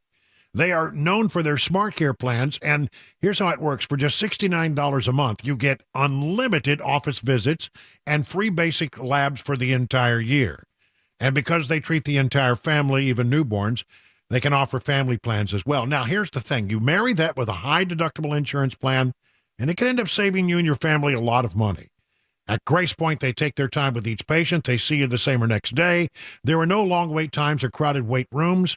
They treat naturally whenever possible, and it is a military vet-owned practice. Just some of the reasons why it's been voted the best primary care provider by Toast of Music City year after year after year. Listen, Grace Point Healthcare is on Main Street in Franklin. Here's the number, 599-6868, to schedule a visit.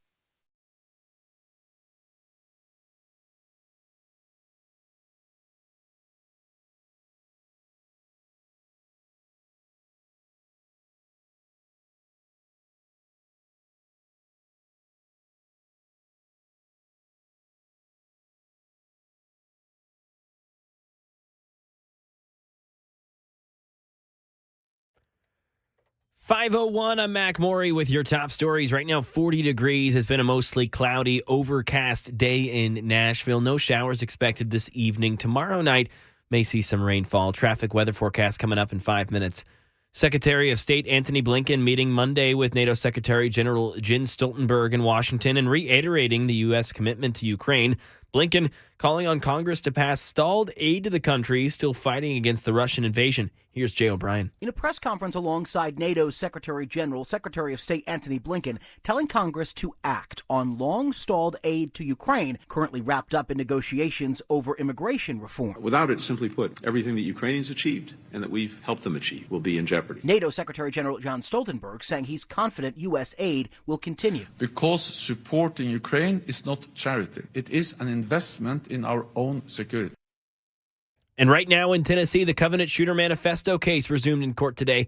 A trial date has now been set for April 16th and 17th to determine whether the writings should be released. A motion has been filed to make public a list of documents that's currently under seal. In this case, brought under the Tennessee Public Records Act, seeks to have the shooter's journals and other police messages and records related to that shooting released. We're now hearing the emergency radio traffic from earlier this month when a man jumped over a judge's bench in Las Vegas and attacked the judge who was sentencing him in a battery case. Here's Alex Stone reporting. It was a shocking moment. A suspect angry about the sentence he was being given, flying over the judge's bench, attacking her. Now, for the first time, we're hearing the two-way radio traffic from Las Vegas marshals who were protecting the courtroom. Be advised, I'm receiving a direct alarm coming from the third floor judge's chamber. With a panic alarm hit, marshals went running to the courtroom to find the judge hit her head into the wall. Then they called for ambulances. Control 547, we need medical bill. The judge recovered and was back on the bench the next day. The defendant who attacked her remains in custody. A fire in Tennessee Weiss Liquors in East Nashville was damaged last night in a fire. It happened around 7:30. The fire was extinguished. No injuries reported. Investigators believe the cause of the flames to be accidental after the failure of an HVAC unit. And X, formerly known as Twitter, blocking searches of Taylor Swift. Here's why from Jason Nathanson. A blank space is what you'll get if you search on X for Taylor Swift, the social media site blocking searches of the superstar singer's name after X was flooded with sexually explicit and abusive deepfake pictures of Swift. When you try to search her name, it says something went wrong. Oddly, though, if you search her name using quotation marks, that still works. X said in a statement that the search block is a temporary action as they prioritize safety on this issue. And that is the latest news. Traffic and weather are next. I'm Mac Maury, WTN News.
Well, good evening, everyone. It's 8 minutes past the hour of 5 o'clock on Super Talk 99.7. Brian Wilson in the chair for 2 more hours. We're halfway through our Monday show, this Monday, January 29th. Hope that you're having a great day. We're going to get you home safely, give you some news and information, so you'll arrive home well-informed and, something to talk about over dinner. You can talk about, if you want to talk about the danger of deer, and you can talk about that because that's what we're talking about over our dinner tonight. Fun. Because Cabana Wife, well, I can't say she hit a deer because she told me I couldn't say that. She said a deer hit her this morning and boogered up the car pretty good. But she's okay. Everything's good. That's important. Yeah. When the things like that happen, the first thing you got to ask is, are you okay? Yeah. Because you don't say, well, how bad is the car? But I knew she was okay because she'd already told me that she was okay. But one way or the other, be careful out there. Those deer, they're everywhere. Seems like they could see that, couple 1,000-pound item barreling down the highway towards them. Mm-hmm. Seems like with they those wouldn't run big into it. xenon lights on. I mean, come on. I mean, I don't know how it happened, but these things can happen so quick. The thing I always say about with deer encounters is if you see one deer and you think, well, that deer got across fine, stop, slow down, because there's another Absolutely. deer somewhere. Always. There's always a second deer. That's right. So that's what you got to watch. I had a deer encounter, believe it or not, on an interstate highway going to work in D.C. I was in a Mustang, and I don't know how that deer ended up on the interstate. I never saw it until it was right in front of me. It was like 3 a.m. I was going to work, and big 7-lane interstate highway. Wow. And somehow it got out there in the middle of that and came across, and I hit that sucker square. And they can sneak up on you. That's the way they are, those sneaky deer. We need to talk a little bit about what happened over the weekend. 3 Americans were killed, and many were wounded in a drone attack that seemed to have been launched by an Iran-backed militia in Jordan against United States troops. We were there. We have so many people. We got 3,000 people stationed in Jordan, right there near the Syrian border. We got people in Iraq. We got people in Syria. We got people all over the place. And Iran has all of these proxy forces that it supports to do its dirty work in the region. And they're all out there causing trouble. I mean, they're the ones responsible for the attack against Israel. So we come in and we support our friend Israel basically by coming in and saying, listen, if you're out there and you're one of these proxy groups being funded by Iran, and you're thinking about getting in and trying to widen the war, well, the president and the Biden administration had a warning for you. Don't. What's the message to Iran? Don't. It was very important to send a very clear message to anyone who might seek to take advantage of the conflict in Gaza to threaten our personnel. Don't do it. Don't do it. But they did it. They continue to strike at American targets, and then over the weekend, a strike against a target in Jordan where Americans were hurt. 3 were killed, and many, we were told, were injured from the Associated Press. 3 American service members were killed and many were wounded in a drone strike in Jordan. President Joe Biden said in a statement Sunday he attributed the attack to Iran-backed militia groups. Which one? Well, I don't think they know. John Kirby was asked about this at the White House briefing today. They wanted to know, well, how did the drone sneak through our defenses and who's responsible? And he didn't have a lot of answers. Thanks, John. A couple of just basic fact pattern questions. Can you confirm that the initial reports suggest that the attack drone that killed the U.S. forces was misidentified for a U.S. drone that was returning to that base? I cannot. Can you update us on has the U.S. definitively confirmed attribution of the attack beyond just vaguely Iran-backed militias? Do you have a specific militia group that launched this attack? We're still working our way through that right now. So right there, he's admitting we don't know exactly how they carried out the attack, and we don't know exactly who's responsible.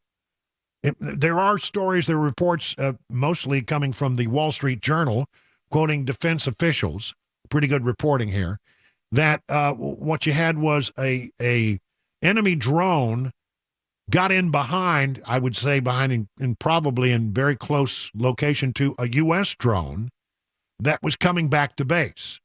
It was on its way back, and it snuck in behind it, and it apparently was difficult to see and to track. And so they thought that the target they were seeing was just one target, but it's actually two, and they didn't find out that it was an enemy drone until it was a little bit too late. That's apparently one of the working theories of what happened here. But what's going to happen? Well, the president says we will hold those responsible to account at a time and a manner of our choosing. That was the message from the Pentagon today. Sabrina Singh is the spokesperson over there, who says, well, we're going to strike back. But almost immediately as she says that, she's pulling her punch saying, well, we're going to strike back, but we don't really want to fight here. We don't really want to fight with Iran, but we'll strike back in some manner of our choosing. We're going to respond, as the president said and the secretary has said, at a time when we feel that we need to respond. I'm not going to get ahead of the president or any decisions. We don't seek a wider conflict with Iran. We don't want a war with Iran.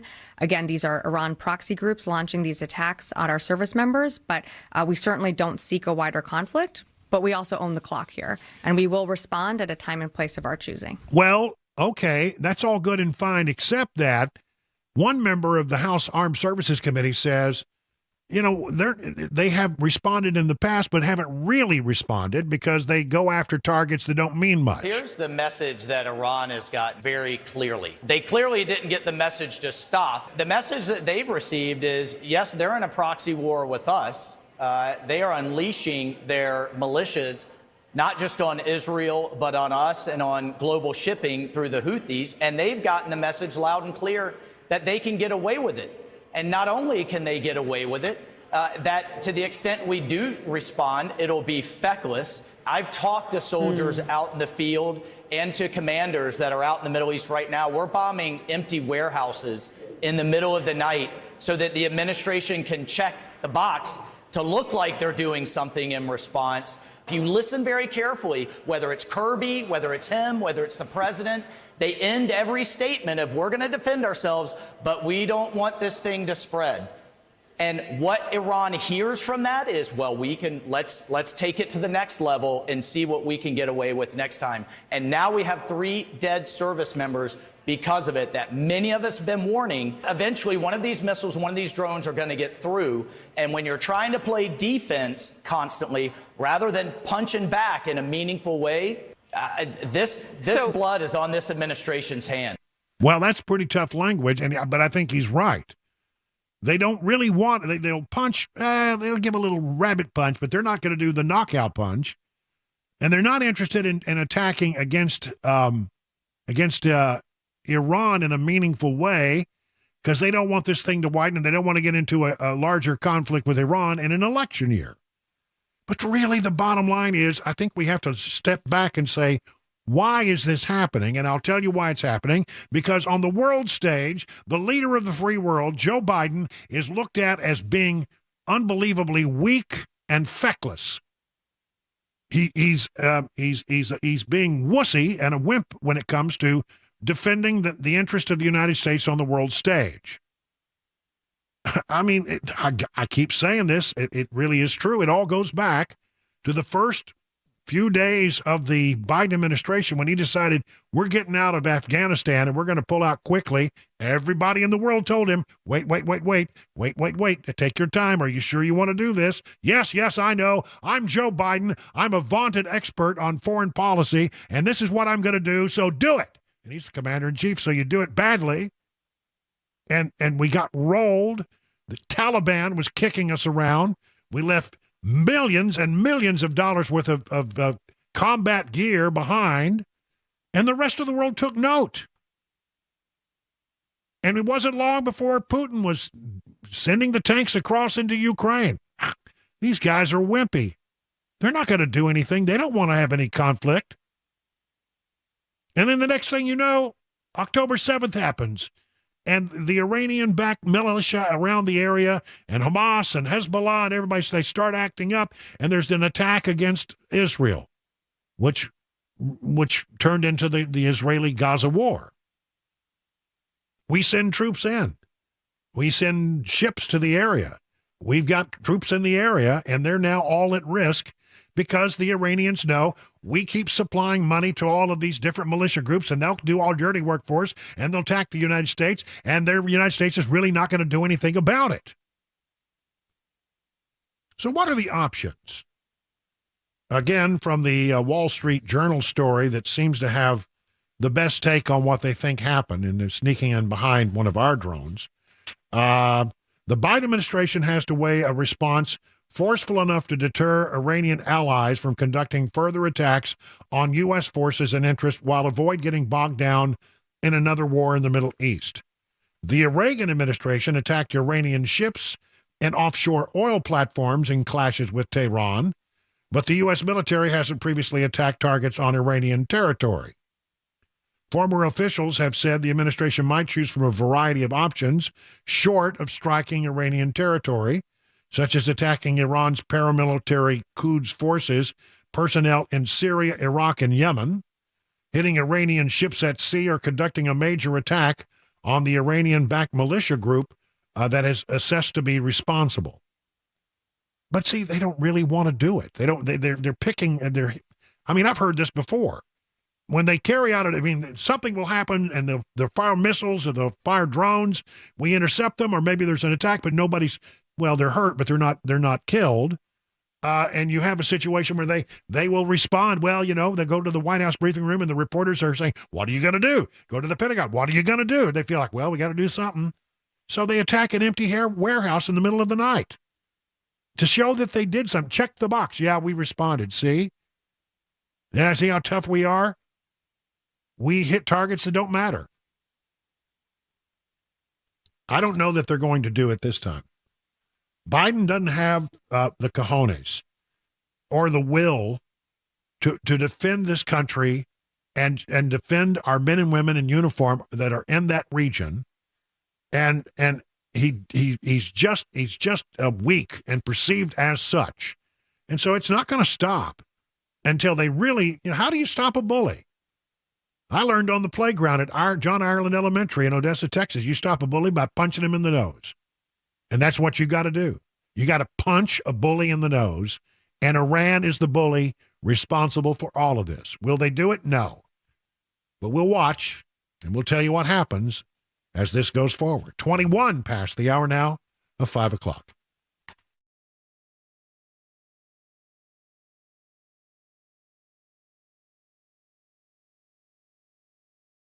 Let me talk to you about the folks over at United Structural Systems. They can actually help you if you have problems with your foundation. With all the rain we've had, oh my gosh, you might have structural problems. You might have waterproofing problems, and they can help you with that. That's what they do. They're experts in this. So, here's what happens. You call them up, and you say, look, come on out and take a look at what I got here. I need some advice. And that's what they're going to give you. Great advice, straight from the shoulder. Not trying to upsell you, just trying to figure out what you need to do to solve your problem. And they'll give you their best recommendation. And then, if you decide to go forward, you don't pay a penny until the job is done and you're completely satisfied. And there have been 25,000 satisfied residential customers. We have some testimonials from some of them. Here's Gloria. I just want to say hats off to the crew for their hard and excellent work. I was very pleased with the work they did. They did not leave any mess to be cleaned. Actually, you could not even tell there had been there. Good hard workers that make me love USS, and I tell everybody about your excellent customer service and work. Thank you for the respect that your guys showed me. They were truly like a breath of fresh air. That's Gloria. I've got a bunch of them, and they're all just glowing reviews of this company. Good people who will solve your problem. USS, guaranteeing their best, serving Middle Tennessee, Southern Kentucky, Western Kentucky, Northern Alabama, online at USSTN.com. Call this number, 615-488-7855.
What will the United States military's response be to the Iranian-backed drone strike that killed 3 U.S. service members? The Covenant Shooter Manifesto case resuming in court today, and looking at gas prices. That's all coming up 5:30. Super Talk, then at 9:07 WTN.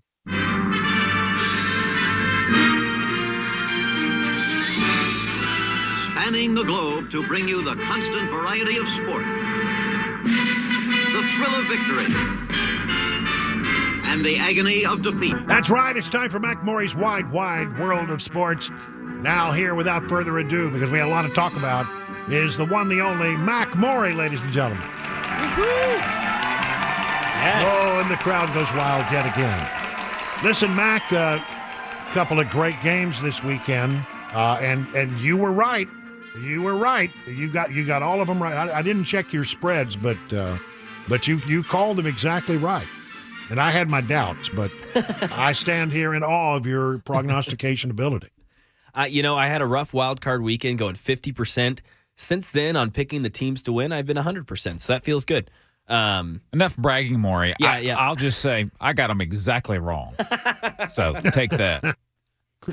Well, good to know. You're welcome. Good to know for the Super Bowl pick. If that trend keeps up, we'll just. Well, I was feeling pretty good about 50% of my choices until halftime occurred in the Lions game. And then the second half, oh my gosh. Well, I don't want to step on you. Tell me what you think. No, we can start with the Lions game. I mean, what a letdown. I feel like most of America, other than San Francisco people, were rooting for Detroit. Yep. It was such a good story to see them come back, and obviously, you had Cabana wife with you, Brian, who's from Michigan, right? Exactly. So rooting for Detroit. So I understand that you were probably upset though over there in bucolic Watertown, and as was I. I was rooting for the Lions. They just let up. They just weren't able to score at all in the first half. A couple of questionable coaching decisions, a couple of drops. I want to talk about that. Yes, please. There's a great story that I found in the Wall Street Journal. What ended Detroit Lions' dream season? It was math, and they talk about analytics. We've talked about analytics on this, where you follow what the percentages say you should do, and more times than not, they're supposed to work out for you if you look at the percentages about how things traditionally work out. It says right here, in the second half, Lions twice turned the ball over on downs when they were in position to kick a field goal. Those decisions potentially cost them 6 points in a game they lost by 3.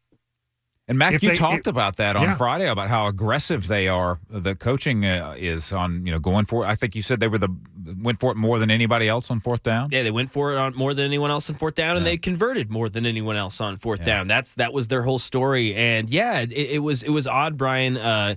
Him going for a field goal in the first half to go up 3 scores, and then decides not to go for a field goal to tie it, decides not to go to a field goal to get up 10 points. I mean, it's like there's no rhyme or reason to when he decides to go for it. I can see justifications for either decision, but it just seems like Dan Campbell, the coach, needs to come up with an exact formula for, okay, when do I do this and when do I not? And it kind of seems like right now he's going like football gut mode. And it's like, yeah, I'm feeling it right now. Let's do it. And it's like, okay, but come on, man, slow it down. Like, take it second here. This is the season. You can tie the game in the fourth quarter right here. Won the game. Yeah, could have won the game. You haven't scored all half. You need these points.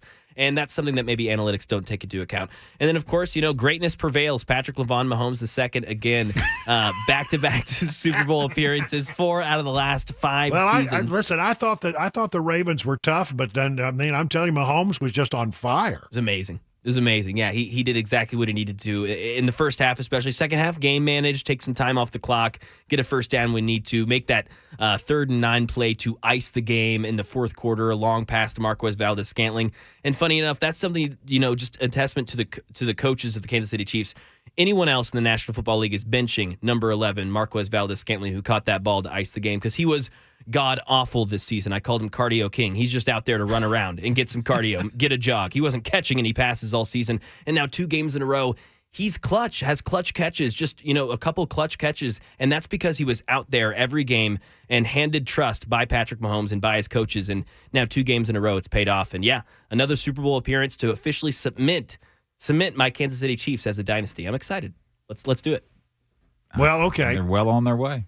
I tell you, though, it's the only game I've ever seen where a quarterback was one of the games I only saw, first time ever, where a quarterback caught his own pass. Gosh. That was just unbelievable, wasn't it? Yeah.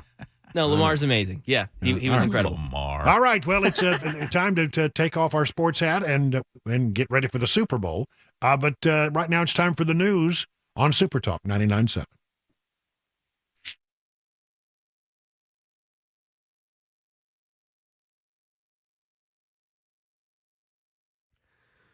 .531, I'm Mac Maury with your top stories. 38 degrees in Nashville. Coming up, a traffic report, a weather forecast in 5 minutes. The U.S. is saying that there will be a response after the drone strike in Jordan that killed 3 U.S. service members and injured dozens over the weekend. The U.S. saying it was an Iranian-backed group that was attacking U.S. forces in retaliation for the U.S. support of Israel after the October 7th terror attacks. Iran has denied any involvement. Here's Karen Travers with the latest from the White House. The White House wouldn't discuss the options President Biden is considering to respond to the deadly attack on American troops in Jordan. National Security spokesman John Kirby said Monday there is no easy answer. And that's why the president is meeting with his national security team, weighing the options before him. He'll do that as he's done in the past in a very careful, deliberate way so that our national security interests are best preserved. Right now in Tennessee, the Covenant Shooter Manifesto case resumed in court today. A trial date now been set for April 16th and 17th to determine whether the writings should be released. A motion has been filed to make public a list of documents that's currently under seal. And this case was brought under the Tennessee Public Records Act. It's just seeking to have those journals and other police messages and records related to that shooting released. The Energy Department out with new gas price data and finds regular unleaded went up 3 cents a gallon in the past week. Alex Stone says worse news may be on the horizon. Gas prices in the last couple of months have been up and down with the oil markets and with demand, but analysts say drivers are not going to like what's coming over the next few months with switches to summer blends of gas and demand that will rise, that prices will shoot up between February and May, and any conflict in Iran could make that worse. And that is the latest news, weather, traffic. Coming up next, I'm Mac Maury, WTN News.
Well, let's talk about the folks over at Busy Bee HVAC and Plumbing. If you have a problem when it was really cold, or it's cold now, and your heater's not working, call the number I would call, 615-775-7833. They'll come out and get you going. Maybe you had problems with plumbing during the cold snap. Well, they can help you with that as well. They do both. That's right. And then, by the way, some exciting things on the horizon for Busy Bee. That's right. You know, the way you keep these systems from failing is to make sure you do preventative maintenance.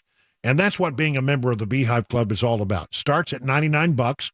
You get 3 thorough maintenance services on your systems, 1 aimed at your heating systems, 1 aimed at your cooling system, 1 aimed at your plumbing. Never have any overtime charges 24/7 and 10% off all repairs. Busy Bee Plumbing, Heating, and Cooling is your official Rude Pro partner. For satisfaction guaranteed, call Busy Bee Plumbing, Heating, and Cooling. Again, the number, 775-7833, online at busybeehvac.com.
38 minutes now past the hour of 5 o'clock. A lot of stuff to talk about. Let's talk about some news here that's local. This is interesting, and I've been meaning to get to this story for several days now, but I just have other bigger fish to fry. But this is pretty interesting stuff. Ross Perot's family owns a development company called Hillwood Property, and they are considering purchasing, are you ready, 1,400 acres in Wilson County to develop a multi-building industrial park with millions of square feet of space. Currently considering whether to file a request to rezone the farmland southeast of the Linwood exit off Interstate 40. And I understand, I haven't actually seen a map, but what I understand is this would run up to just a little north of Watertown. I mean, we're talking about a big old area out here. Initial discussion with planning officials and community meetings with the residents have revealed that Hillwood representatives are thinking about adding more than, you ready for this number? 12 million square feet of indoor building space to the property in phases. Not been a rezoning request or a site plan to lay out plan details. And Hillwood is not responding to media requests, but some information presented during the recent community meeting that Hillwood hosted at Crossroads Fellowship Church drew a large crowd as speakers expressed concerns about the potential for an industrial park. Hillwood's chairman is Ross Perot Jr., son of the late billionaire Ross Perot. And some of the comments, according to the Tennessean, landowner Jack Pratt Jr. believes the community is overwhelmingly against a large industrial development. I would rather the county stick with the current growth plan and current zoning. The property had a planned unit development overlay for a Del Webb branded house community approved years ago that has since expired.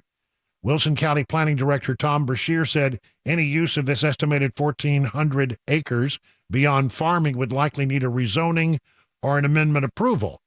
Warehouse and distribution, light manufacturing, office space, and a possible commercial component near I-40 are potential uses Hillwood has indicated interest in, according to initial discussions.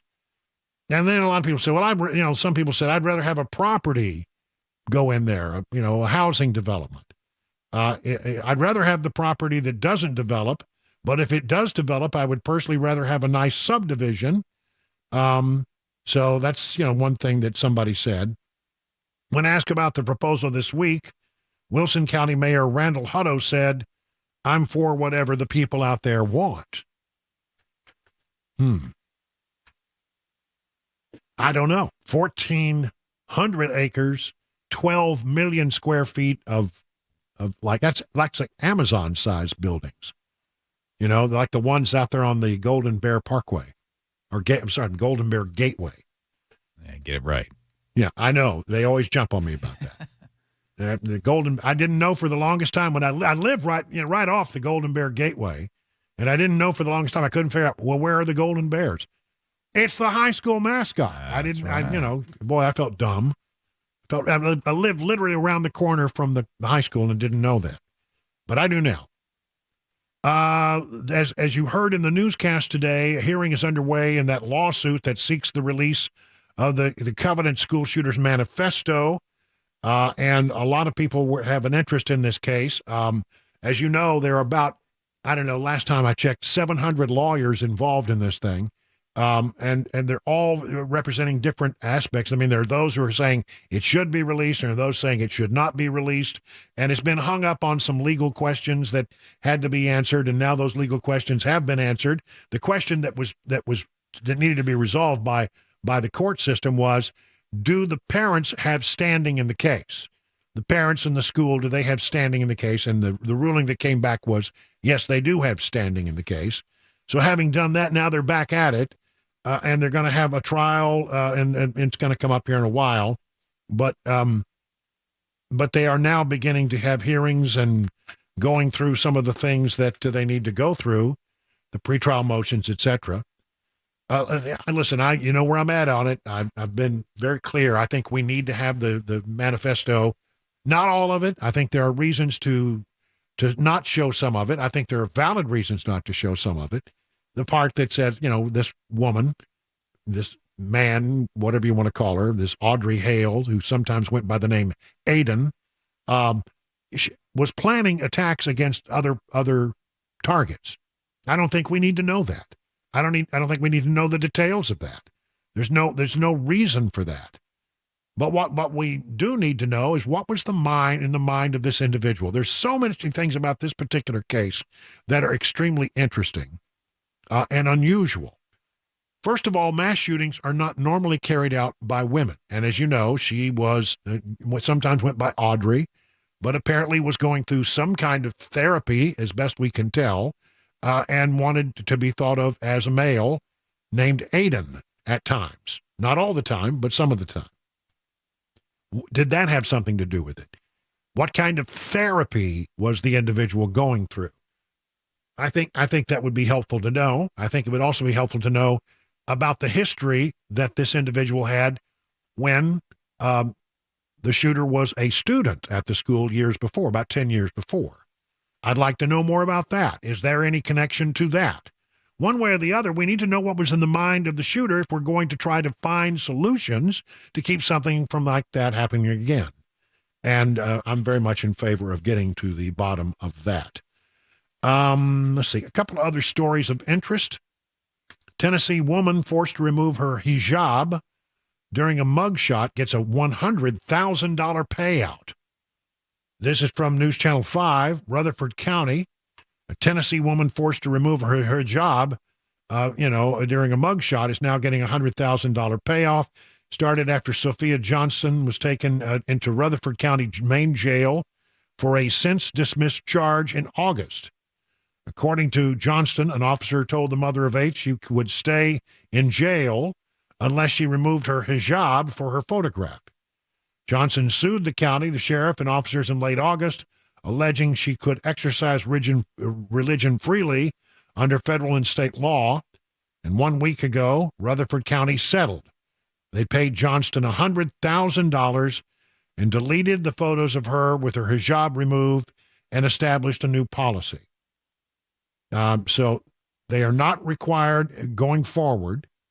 Arrestees and citation recipients are not required to remove religious head coverings for booking photos as long as the view of the face in the profile are not obstructed by religious attire. And then there's this pretty interesting story out of Linville, Tennessee. This has been out here for a while. Again, it's one of these stories that I've been meaning to get to. The Marshall County Sheriff's Office and 2 of its top employees, according to the Tennessean, have been ordered to pay a combined $485,000 to a family after a jury in October found that the office unlawfully seized roughly 50 head of cattle from their Chapel Hill farm. They didn't have a warrant. Documents included in a federal lawsuit show the office for years did not receive warrants before seizing livestock in alleged animal cruelty investigations. In some cases, like the one involving Chapel Hill Farm, the office sold the cattle after seizing them. Then the county could anticipate making a profit. Now the family whose cattle were taken has moved out of the county but is still struggling to deal with the trauma of the ordeal. And there was apparently, they said, well, the cattle were being mistreated, was the allegation. And I read in an earlier report about this is that they said, well, no, I don't think this cattle is being mistreated. This is just a very old cow. And it is not healthy because it's near death, because it's old. And so there was a difference of opinion about that. But apparently they are going to get paid a combined, well, nearly $500,000 after they had their cattle seized in a raid that did not have a warrant. Very interesting case there. And finally, new details are coming out about Governor Bill Lee's school voucher expansion plan. It would offer taxpayer-funded grants to 20,000 students to attend private schools of their choice, and then open universal eligibility for the program in 2025. Certain homeschoolers would be eligible to participate. House Majority Leader William Lambert told reporters last week that changes are likely as the legislature considers Lee proposal. I've heard some things they're concerned about. State legislature concerned about Well, what do you do if you have people who are foreign nationals who come in here, like illegal migrants from Mexico, and they want to take advantage of this this school voucher program? Would that be allowed? There are some who are concerned about that. I think there was a legitimate question to be asked about, well, what about people who may want to go to a charter school but don't want to give up their athletic activities at the public schools? And that's something that you got to think about for sure. I mean, a lot of people who are student athletes, a lot of families who have student athletes may not like the educational opportunities, but do like the sports opportunities. So I think that's something that will probably be coming up in the days ahead. And then the question is, can homeschoolers participate? The draft specifically excludes homeschool families who are required to provide annual notice to school districts of their intent to homeschool. The bill does not directly address whether homeschooling families enrolled in an umbrella school can participate in the Education Freedom Scholarships, but under state law, families with the homeschool while enrolled in an umbrella school are not required to provide notice to local school districts. So a lot of this money could be used for tuition, fees, uniforms, textbooks, instructional materials, tutoring services, transportation fees, computer hardware and technology, summer school tuition, textbook materials, fees for dual enrollment and AP exams, and educational therapy services. Again, initially $20,000. But if the governor has his way and the state legislature agrees, then it would be available the next year for any student in the state except for those that I've mentioned. 50 minutes now past the hour of 5 o'clock.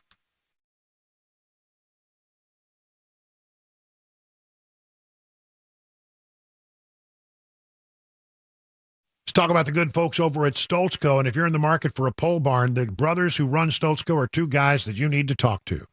Exceptional quality craftsmanship and fair prices. They can build your new pole barn to your specifications with your needs in mind, and that is the Stoltzko difference.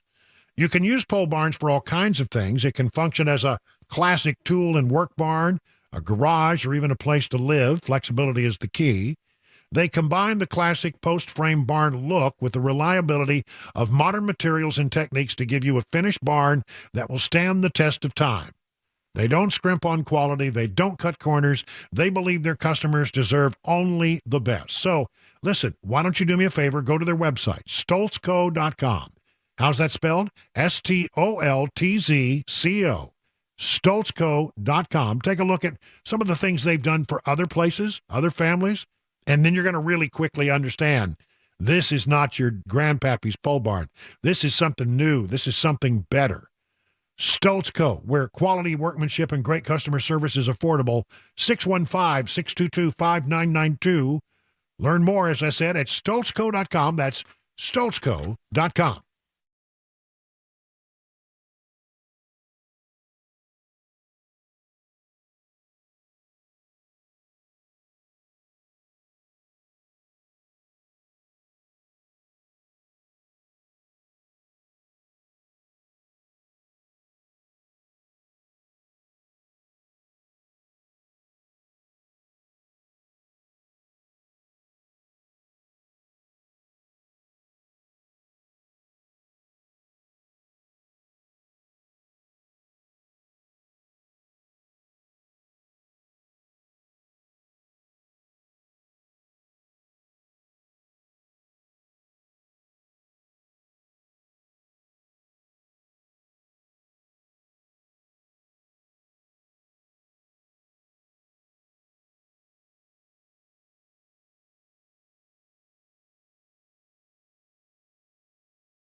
6 o'clock. I'm Mac Maury with your top stories. 37 degrees in Nashville forecast. Latest traffic report upcoming in 5 minutes.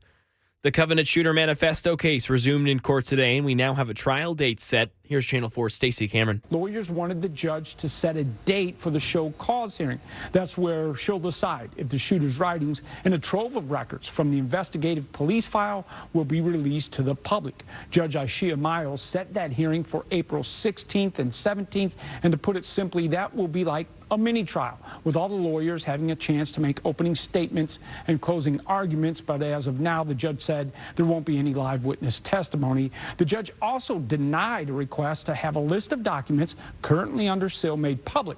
Judge Miles said that was something to be argued at the show cause hearing. This was the first time lawyers were back in court since the Court of Appeals ruled that the Covenant parents and school could argue to keep the writings private. The judge set aside 2 days for the hearings, but lawyers think it'll only take 1 day to present their case. Crime in Tennessee. 2 suspects have now been arrested for a shooting in Goodlettsville that left a teenager dead. This was 10 days ago at the retreat at Dry Creek Farms, where 2 armed suspects opened fire with AR-15 style weapons. A 15-year-old boy was arrested on January 25th, charged in the shooting, and 19-year-old Terry Richardson was taken into custody 2 days later and charged with criminal homicide. The 2 allegedly left the apartment and returned at the same time later and opened fire. In the nation's capital, House Republicans taking the next steps in the impeachment inquiry against Homeland Security Secretary Alejandro Mayorkas this week. They accuse Mayorkas of failing to curb the influx of migrants at the border, but the DHS says their efforts aren't based in fact or evidence. Jay O'Brien. The top line, the biggest takeaway is that they accuse Mayorkas of ignoring and not following U.S. federal immigration law by not enacting these widespread detentions of migrants at the border and not expelling migrants once they're greeted by Border Patrol on a widespread basis. The Department of Homeland Security says that this is a political stunt. They say it's evidence-free. And they also say that what Republicans are taking issue with is policy, not law. Crime in Tennessee. A 16-year-old is dead, a 13-year-old injured after a crash in Lincoln County. This was Saturday morning.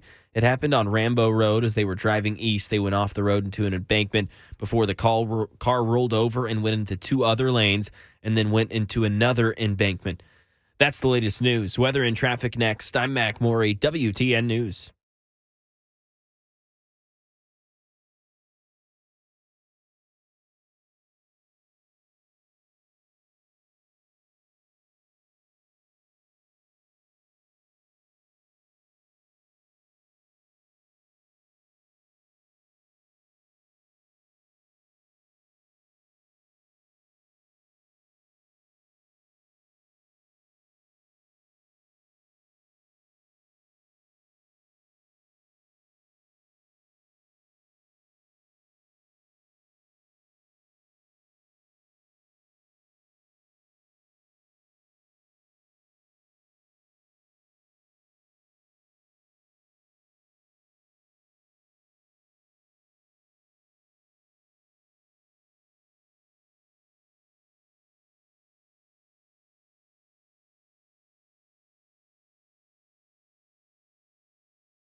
Good evening, everyone. 6 minutes past the hour of 6 o'clock on Super Talk 99.7. It's our Monday show, January 29th. Whoa, we're about to wrap up this month in just a few more days.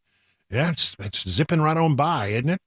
And this is our last hour of the Monday show. So we'll go till it's time for Mark Levin, and then he will carry on through the early evening hours. So you got a lot of good information still coming your way here on The Drive, and then followed by Mark Levin at 7:05. Let's talk a little bit about what is going on in Trump world. You may have remembered that there was somebody who got a hold of Trump's tax returns and then released them. And they finally figured out who that individual was, and that person is going to do some time at the Gray Bar Hotel. From FoxNews.com, ex-IRS contractor who leaked Trump's tax returns has been sentenced to 5 years in prison. His name is Charles Littlejohn. He's an ex-IRS contractor responsible for leaking former President Trump's tax returns, sentenced to 5 years in prison on Monday. Judge Ana Reyes condemned Littlejohn's actions when handing down the sentence, saying the leak was, quote, an intolerable attack on our constitutional democracy. The sentence includes 36 months of supervised release and a $5,000 fine. She said, and I quote, the press tells us democracy dies in darkness. It also dies in lawlessness. There are numerous lawful means to bring things to light. Trump was under no obligation to expose his returns. People could vote for someone else. They could run against him.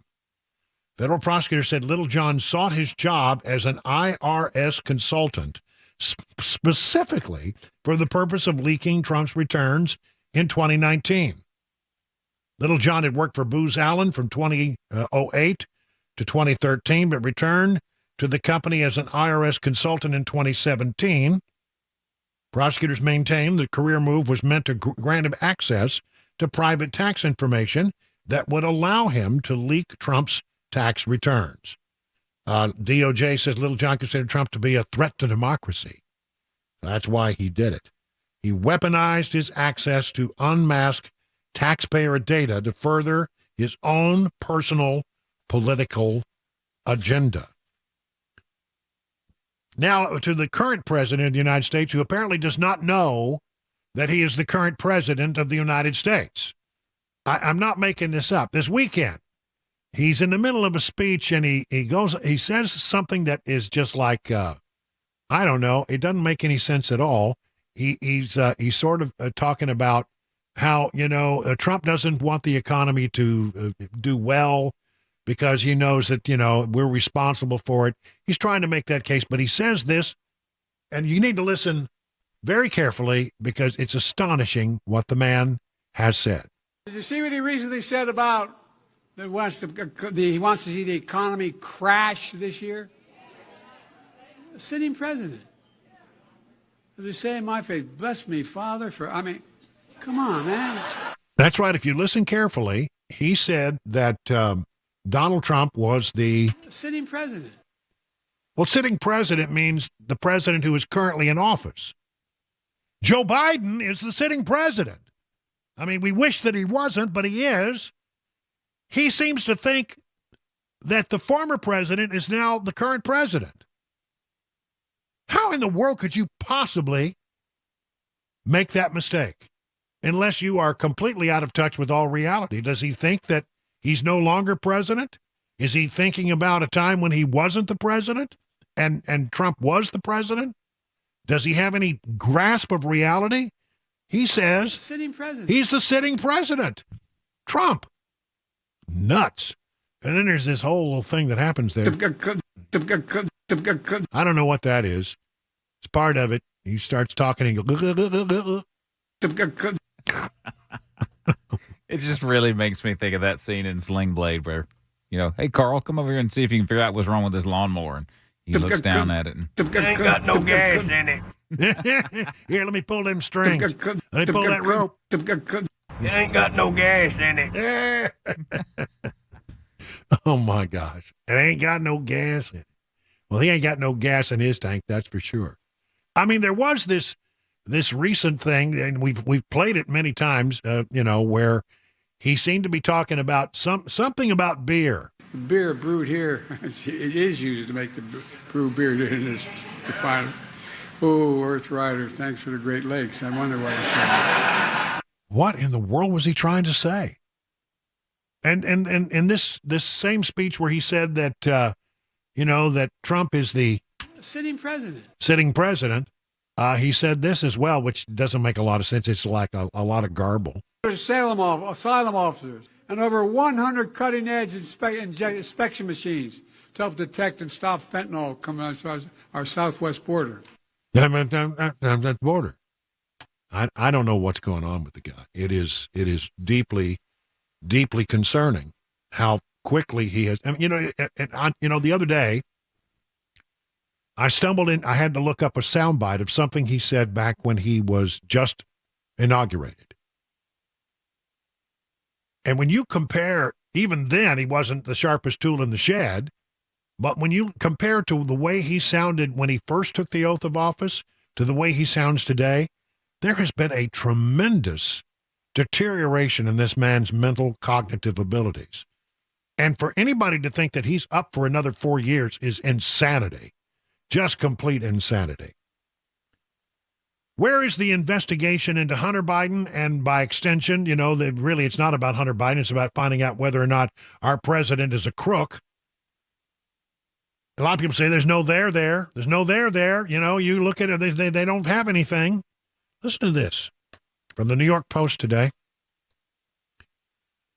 A key Biden family associate revealed new details Friday about Joe Biden's alleged involvement in foreign business relationships, saying that the future president met in 2017 with the leader of a Chinese government-linked company that paid millions to his son Hunter Biden and brother James Biden.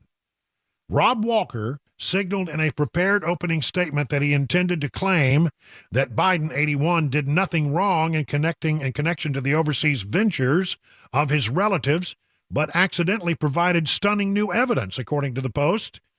Walker testified in his deposition as part of the House impeachment inquiry into the president that shortly after Joe Biden left office as vice president, he attended a meeting that included about 10 people involved with CEFC, China Energy, including the firm's chairman, Yi Jianmin, a source familiar with Walker's testimony said. The encounter at D.C.'s ritzy Four-Season Hotel was previously described by Walker without naming Yi as a participant. Wonder why he left that out in his FBI interview. Listen, Walker described the Joe Biden appearance to the FBI as a drop-by of a lunch between Hunter and his CEFC associates. Joe Biden said hello to everybody, then literally sat down. I don't think he even drank water. I think Hunter said, I may be trying to start a company, or I tried to do something with these guys, and could you? And I think he's like, if I'm around, he'd show up. Spokespeople for the White House, Walker's attorney, Edward McAndrew, and representative of the House Oversight Committee top Democrat Jamie Raskin did not immediately dispute what Walker named Yi as an attendee during his Friday interview.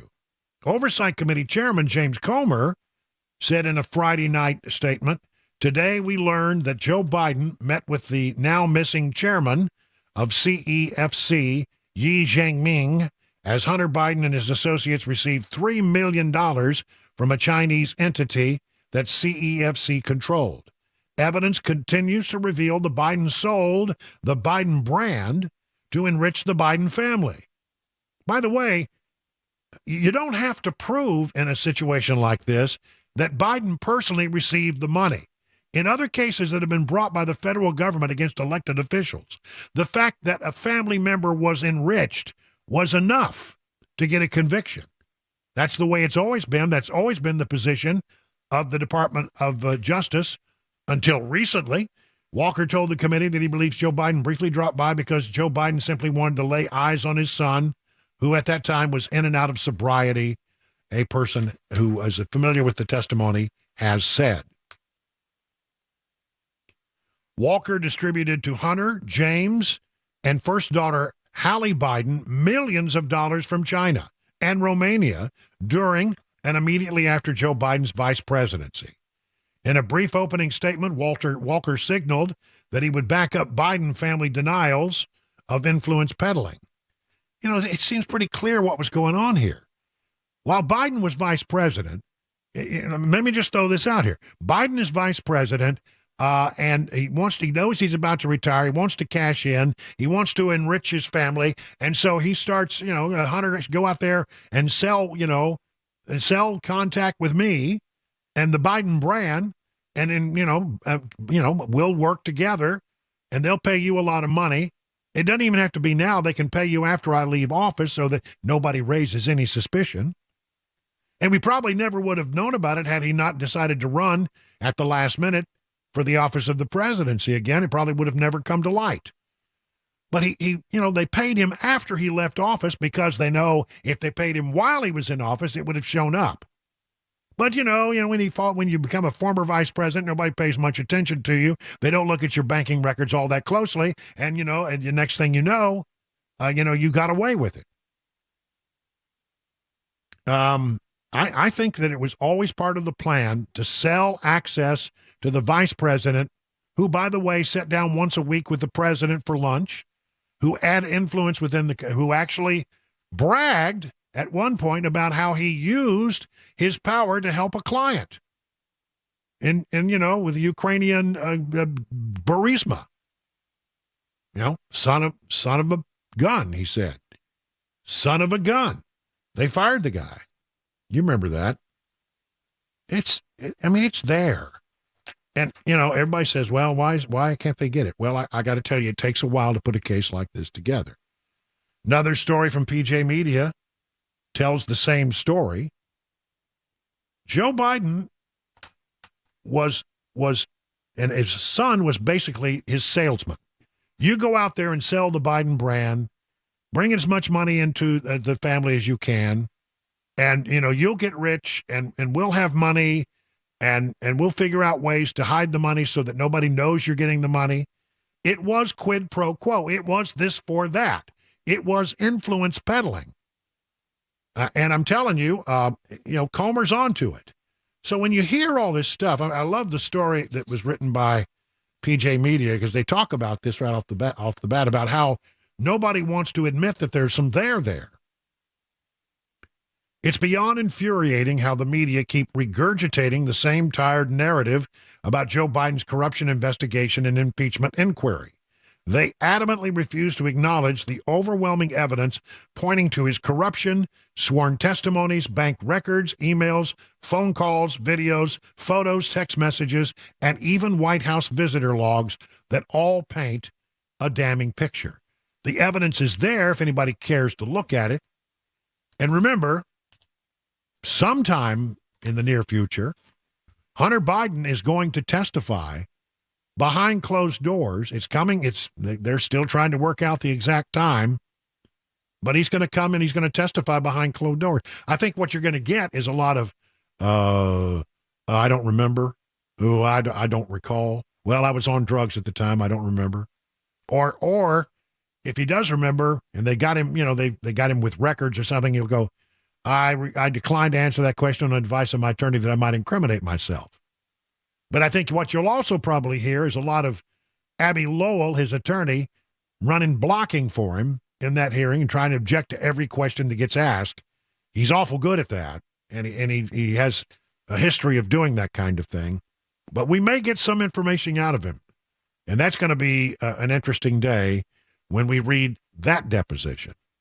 21 past the hour now of 6 o'clock.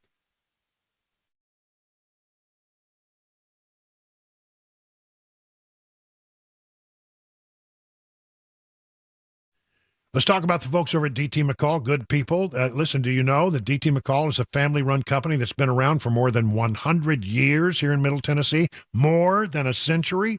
Do you realize how rare that is? It's very rare for a company to last 100 years. And how did this one last? Well, they have a reputation for treating people right. And they do. And they'll be honest with you. So you say you want to buy an appliance. You go to a big box store, you might get what looks like a good price. You say, well, that's a good price. I'm going to do that. But then they don't tell you about all the other things they're going to add on, like the delivery and the setup and the haul away and extra charges for cords and cables or hoses or whatever needed to make the thing work. That doesn't happen at DT McCall's. They're going to give you a good price, but it's an honest price, and they'll never charge you extra for those things. They're going to be honest with you about what it takes, and you're going to get no extra charges for delivery, haul away, or setup. The other thing that I'm really proud of them having them as a sponsor is that they try whatever possible to try to sell products that are made and manufactured right here in Middle Tennessee. England Furniture, made here in Tennessee, they sell a lot of it. They got a mattress brand that's made right here in Middle Tennessee, and it's a great mattress, and we would love to have one. I have one, it's great.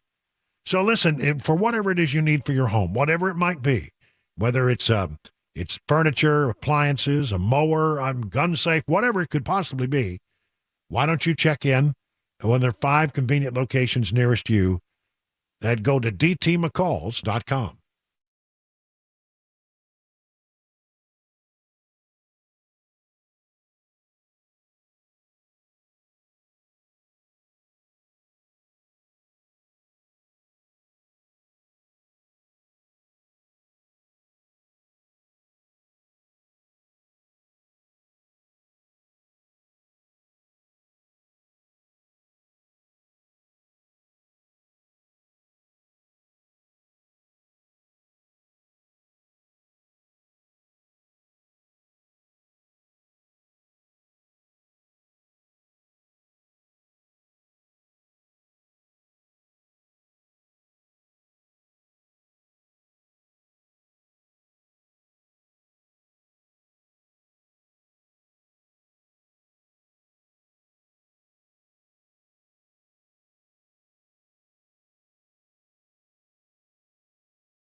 It is 26 minutes past the hour of 6 o'clock on Super Talk 99.7. The Boeing company has had some bad news of late. First of all, they had Alaska Supermax, 737. I don't know what they call it. What is it? The Supermax Max 9. 9, I think. Yeah, the 9. And where the door on the exit row just just blew off. That's what it sounded like, just like that. That's what I've heard from people, that it's just went out and off into the atmosphere. I guess nobody was sitting there. Thank goodness. That's the row I always sit in too. So I'm so glad I wasn't there when that day. But anyway, apparently the word coming back was they now believe that it left the factory without 2 key bolts installed at all. Now, some of the people have looked at them and said, well, we've seen bolts that were loose that needed to be tightened. But, I mean, apparently they believe that one, where the door blew off, actually had no bolts. Wow. That's pretty amazing, right? And then I read where Southwest Airlines has pulled back on its orders of Boeing 737 aircraft. Now, you need to understand how important that is, because in the history of Southwest Airlines, they have never flown anything but 737s, different variations of it, but they've never flown any other aircraft. It's one of the business models. The reason why they feel like they can, sell you a ticket at a reasonable price is that they don't have to worry about maintaining, 15 different kinds of aircrafts like a lot of other airlines do. I mean, some airlines have Boeing, some have, Airbus. They have all kinds of mixture of different aircraft. But the business model of Southwest Airlines is to never fly anything but the 737. And now they're holding up on buying a bunch of new 737s to replace aging aircraft. So that's interesting. But maybe they have some other things that will make up for it. I ran across this story today, and it's just fascinating to me, that apparently there is something called an MQ-25A Stingray, which is a drone. And they're going to use it as a tanker.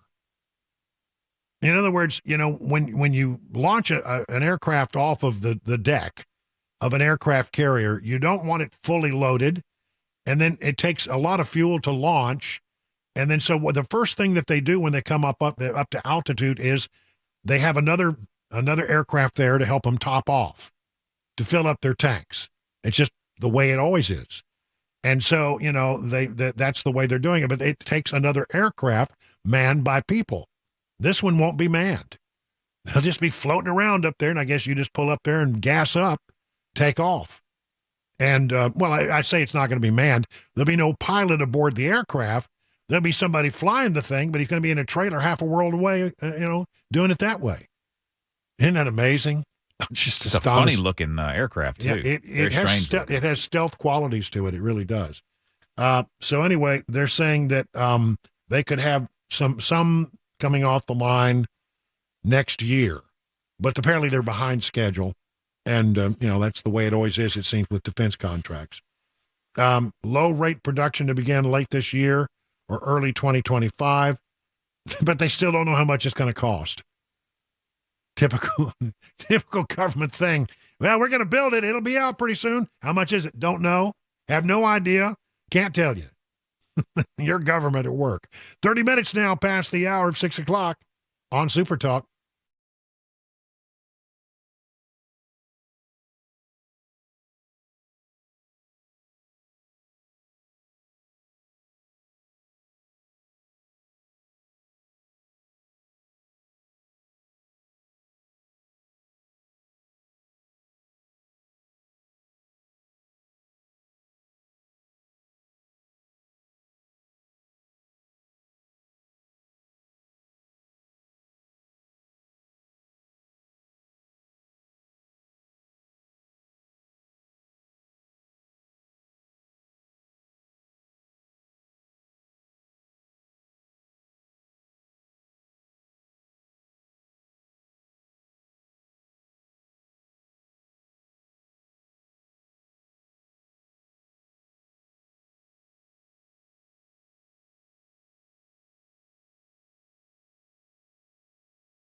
All right, so how are you faring in this rough and tumble market? The experts at Beacon Capital Management understand it could be a little scary, but here's the thing.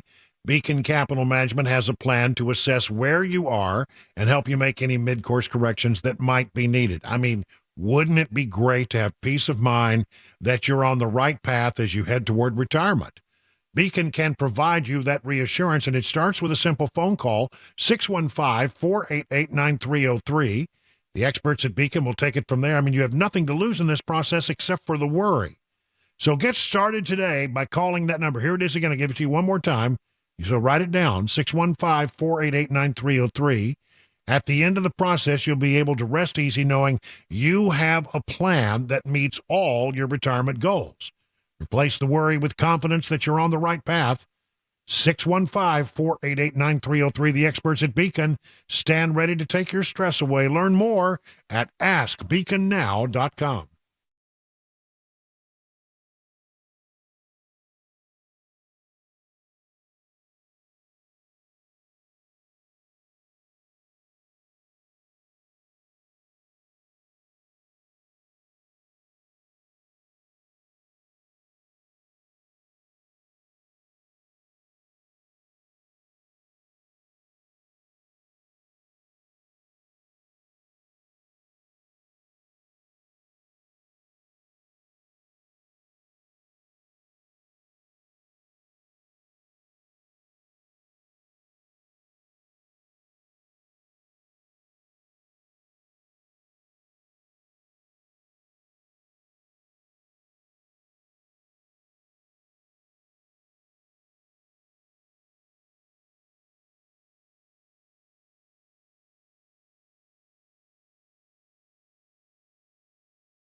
"37 minutes now past the hour of 6 o'clock on Super Talk 99.7. I'm Brian Wilson, your friend and radio buddy. By the way, congratulations to our friend Matt Murphy. He completed his 500th show here on Super Talk today. Wow, 500. Yeah, seemed like only yesterday. That's what, I guess that's roughly 2 years worth of weekdays, right? Yep. And so I started putting my, just curious. I mean, I never think of it in those terms. How many shows have you done here? I think it's somewhere around 1,500. Yeah, that makes sense. About 3 times. Yeah. Because I've been here 6 years. He's been here, 2? Yep. Yeah. That's something. That's a lot of shows. Yes, it is. So hold it. The 1,500. Let me pull up I'm just curious. I am just sort of now just curious about it. So let's say that's 1,500 times 4 hours. That's 6,000 hours of quality broadcasting. Wow. How many words is that? Ooh. So you figure that you probably do about 10,000 words a show. I think I think I sort of ran that one time about, speaking for that long, what is it? That would be 60 million words. Good grief. Take a breather, why don't you? Yeah, I don't know. That's a lot of real. words. That's real loose math. I'll tell you that for sure. But one way, congratulations to Matt. Absolutely. I mean, it seemed like only yesterday he arrived. Yeah. And then another day or two before we said, "What's this guy? Who is?" He'll never make it. He's still there. No, I'm telling you, he's crushing it each day. Yeah. He brings his A game every day. Okay. Let's talk a little bit about what's going on with regards to the border situation. First of all, there are two. I mean, there's all kinds of standoffs in this story. One is, will the House Republicans and will the Congress impeach Alejandro Mayorkas? Now, here we got the articles of impeachment, and there will be a historic committee meeting scheduled for Tuesday, and that's going to be when the committee vote is taken, and then they'll take it to the floor after that. I think I got this wrong in the earlier reading of it. So this weekend they revealed the articles of impeachment, and then they're going to go to a committee vote on Tuesday, and then they will schedule a vote in the floor of the House. If it passes in the House, which I expect that it will, it would then go to the Senate, where it needs a 2/3 vote to get a confirmation to actually impeach him. I don't think they're going to get 2/3 vote, but I think there's a lot of value in going through this process. Number one, I think it's going to make Democrats squirm. We now know, I mean, it's very clear that the number one issue on the minds of Americans in this election year is not the economy. It's not what's happening overseas, although that could change. They're concerned about the southern border. It is a huge problem for the Democrats. And there's a lot of Democrats. There was a sort of a sense of Congress resolution that came up in the House the other day about the southern border. And guess what? 14 Democrats in the House voted with Republicans condemning the situation and saying that something needs to be done. You've got 25 Republican governors now willing, I think, pretty much to send down their own National Guards to support the state of Texas. And so, in that environment, in an election year where 1/3 of the Senate is up, so I think it comes out of the House, you probably will get some Democrat votes. And if you don't, well, guess what? There's a great 30-second commercial you can run against all those Democrats. They didn't want to do anything to solve the border situation. They felt that Mayorkas was right when he said time and time and time again. It is my testimony that the border is secure. It was never secure. It's not secure, and he knows it.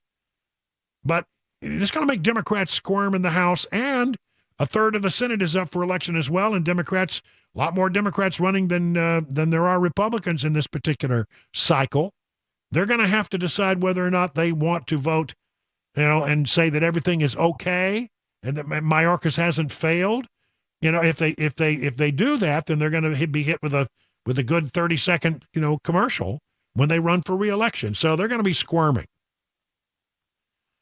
So 2 articles of impeachment that are coming out. The articles lay out clear, compelling, and irrefutable case for Secretary Alejandro Mayorkas' impeachment, according to House Homeland Security Chairman Mark Green, Republican of Tennessee, 7th Congressional District. In a statement, he has willfully and systematically refused to comply with immigration laws enacted by Congress. He has breached the public trust by knowingly making false statements to Congress and the American people and obstructing congressional oversight of his department. He's right. Mark Green is correct. Now, Mark Green is scheduled to be on our program Thursday. And it's a busy week. He got the articles of impeachment, a lot going on with that regard, the border story. But he will join us to talk about this on Thursday. You definitely don't want to miss that. 69% of Americans side with Texas over Biden in the southern border battle. This from Breitbart. It's quoting a Rasmussen Report survey. 69% of likely U.S. voters support Texas erecting barriers at the border to prevent illegal immigration from crossing, including 53% who strongly support the action, According to Rasmussen reports, only 27% oppose Texas taking action to prevent illegal immigration. And who are those 27%? The hardcore left Democrats. The internals are fascinating. On this question, a 51% majority of black voters side with Texas. Only 32% of black voters disagree. Two-thirds of independents, 66%, side with Texas. Only 29% disagree. On the question of whether or not you approve or disapprove of the Supreme Court decision that allows the Biden administration to remove barriers Texas had erected to stop this invasion, only 46% said they approve. In comparison, a plurality of 49% said they disapprove of the decision. Wow. Rasmussen also asked these 1,000 likely voters if they agreed or disagreed with the following statement by Representative Clay Higgins of Louisiana, Republican. The statement was the following: the feds are staging a civil war and Texas should stand their ground. A clear majority, 55%, agree with Higgins. Only 36% disagree. 48% of black voters agree with that statement. Only 42% disagree. I'm telling you, the Democrats have got a loser here, and that's why I don't understand. Let me just play this out. I don't understand. If you look at the numbers across the board, they've got to understand this is widely the most unpopular thing that the Biden administration is trying to do. And yet, they don't want to back away and cut a deal. Why? Why would you not want to take, if this is the thing that's killing you in the polls, and it's the number one concern of voters across America, as we heard in Iowa, New Hampshire, and other polling data, why wouldn't you want to get it off the table? Because it's killing you as you run for re-election. And the only feasible answer I can come up with is Biden doesn't care because he knows he's not going to be the nominee. That the fix is in, there's got to be somebody else, so he's going to throw as much bad stuff under the table, and so that, and then when somebody else comes along, well, you can't blame him. He wasn't the president for that. He doesn't agree with that. I think there's something to that. I don't know. What about a border deal? Is there going to be a border deal? I don't think so. Kristi Noem, who is, said to be perhaps in contention to be the vice presidential running mate of Donald Trump, was on CNN and talked about that. And Dana Bash was trying to say, well, do you think that this border deal that apparently is going to be coming out of the Senate is something that Republicans can vote for? And Kristi Noem was having none of that. Your former Republican colleagues in Congress support that deal? Why doesn't President Biden take action today? I mean, today can be day one. He can immediately announce that he's reinstating the stay in Mexico policy. He can immediately announce that he's going to refocus on building a wall. He can do those today.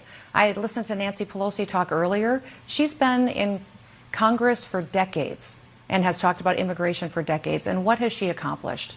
We have a president that has all the tools that he needs to protect our country today, and he's refusing to do that. So to look at Congress and expect them to pass a bill when they failed for decades to do this, and then to say we have to accept this poison pill of a bill that it essentially codifies illegal immigration.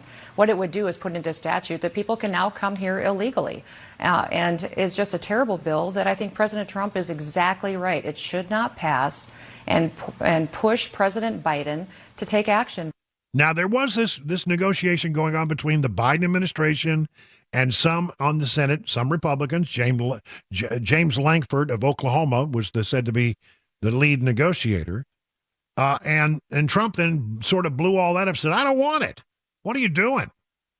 He says, look, Republican senators, according to thehill.com, say Trump is now telling GOP lawmakers he wants to deny President Biden a victory and run on the issue, a motivation that Senator Mitt Romney on Utah described as an appalling position, but I'm appalled that he feels that way.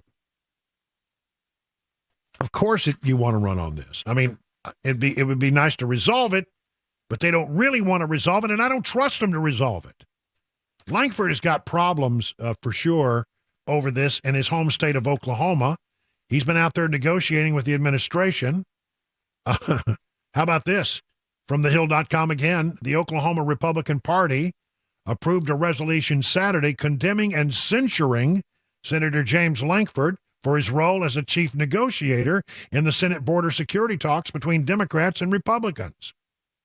Senate negotiators have been working for weeks to negotiate a compromise on border and immigration policy that is meant to address the number of migrants who come across the U.S. border from Mexico. But this did not go over well in his own home state, which is one of the reddest states in the country. And so they actually censured their own Republican senator for getting involved in these politics. I don't think there's going to be the question, it's the old question, Howie Mandel asked. Deal or no deal? I don't think there's going to be a deal. I mean, the House of Representatives, the Speaker of the House has already said, based on what I'm hearing, it ain't going to happen. I don't like what I'm hearing, and I don't think it's going anywhere dead on arrival if what I'm hearing is true. But we really haven't seen the bones of the deal. Some people say it would agree to allow 5,000 people a day. And Lankford says, no, that's nuts. I would never agree to that. Wait until you see the actual language of the deal. But if Trump doesn't want it, and everybody's watching the hell that Lankford is going through, they probably don't want to bring that onto themselves. I don't think there's going to be a deal. I think the deal is going to blow up, and it's not going to happen, which also means there'll be no more money for Ukraine and no more money for Israel. All right, so there is that. Keep an eye on it. By the way, there's a trucking convoy headed to the border. They say they're going to show up there and support the state of Texas. So we'll be watching that one as well. It's now 50 minutes past the hour of 6 o'clock on Super Talk 99.7.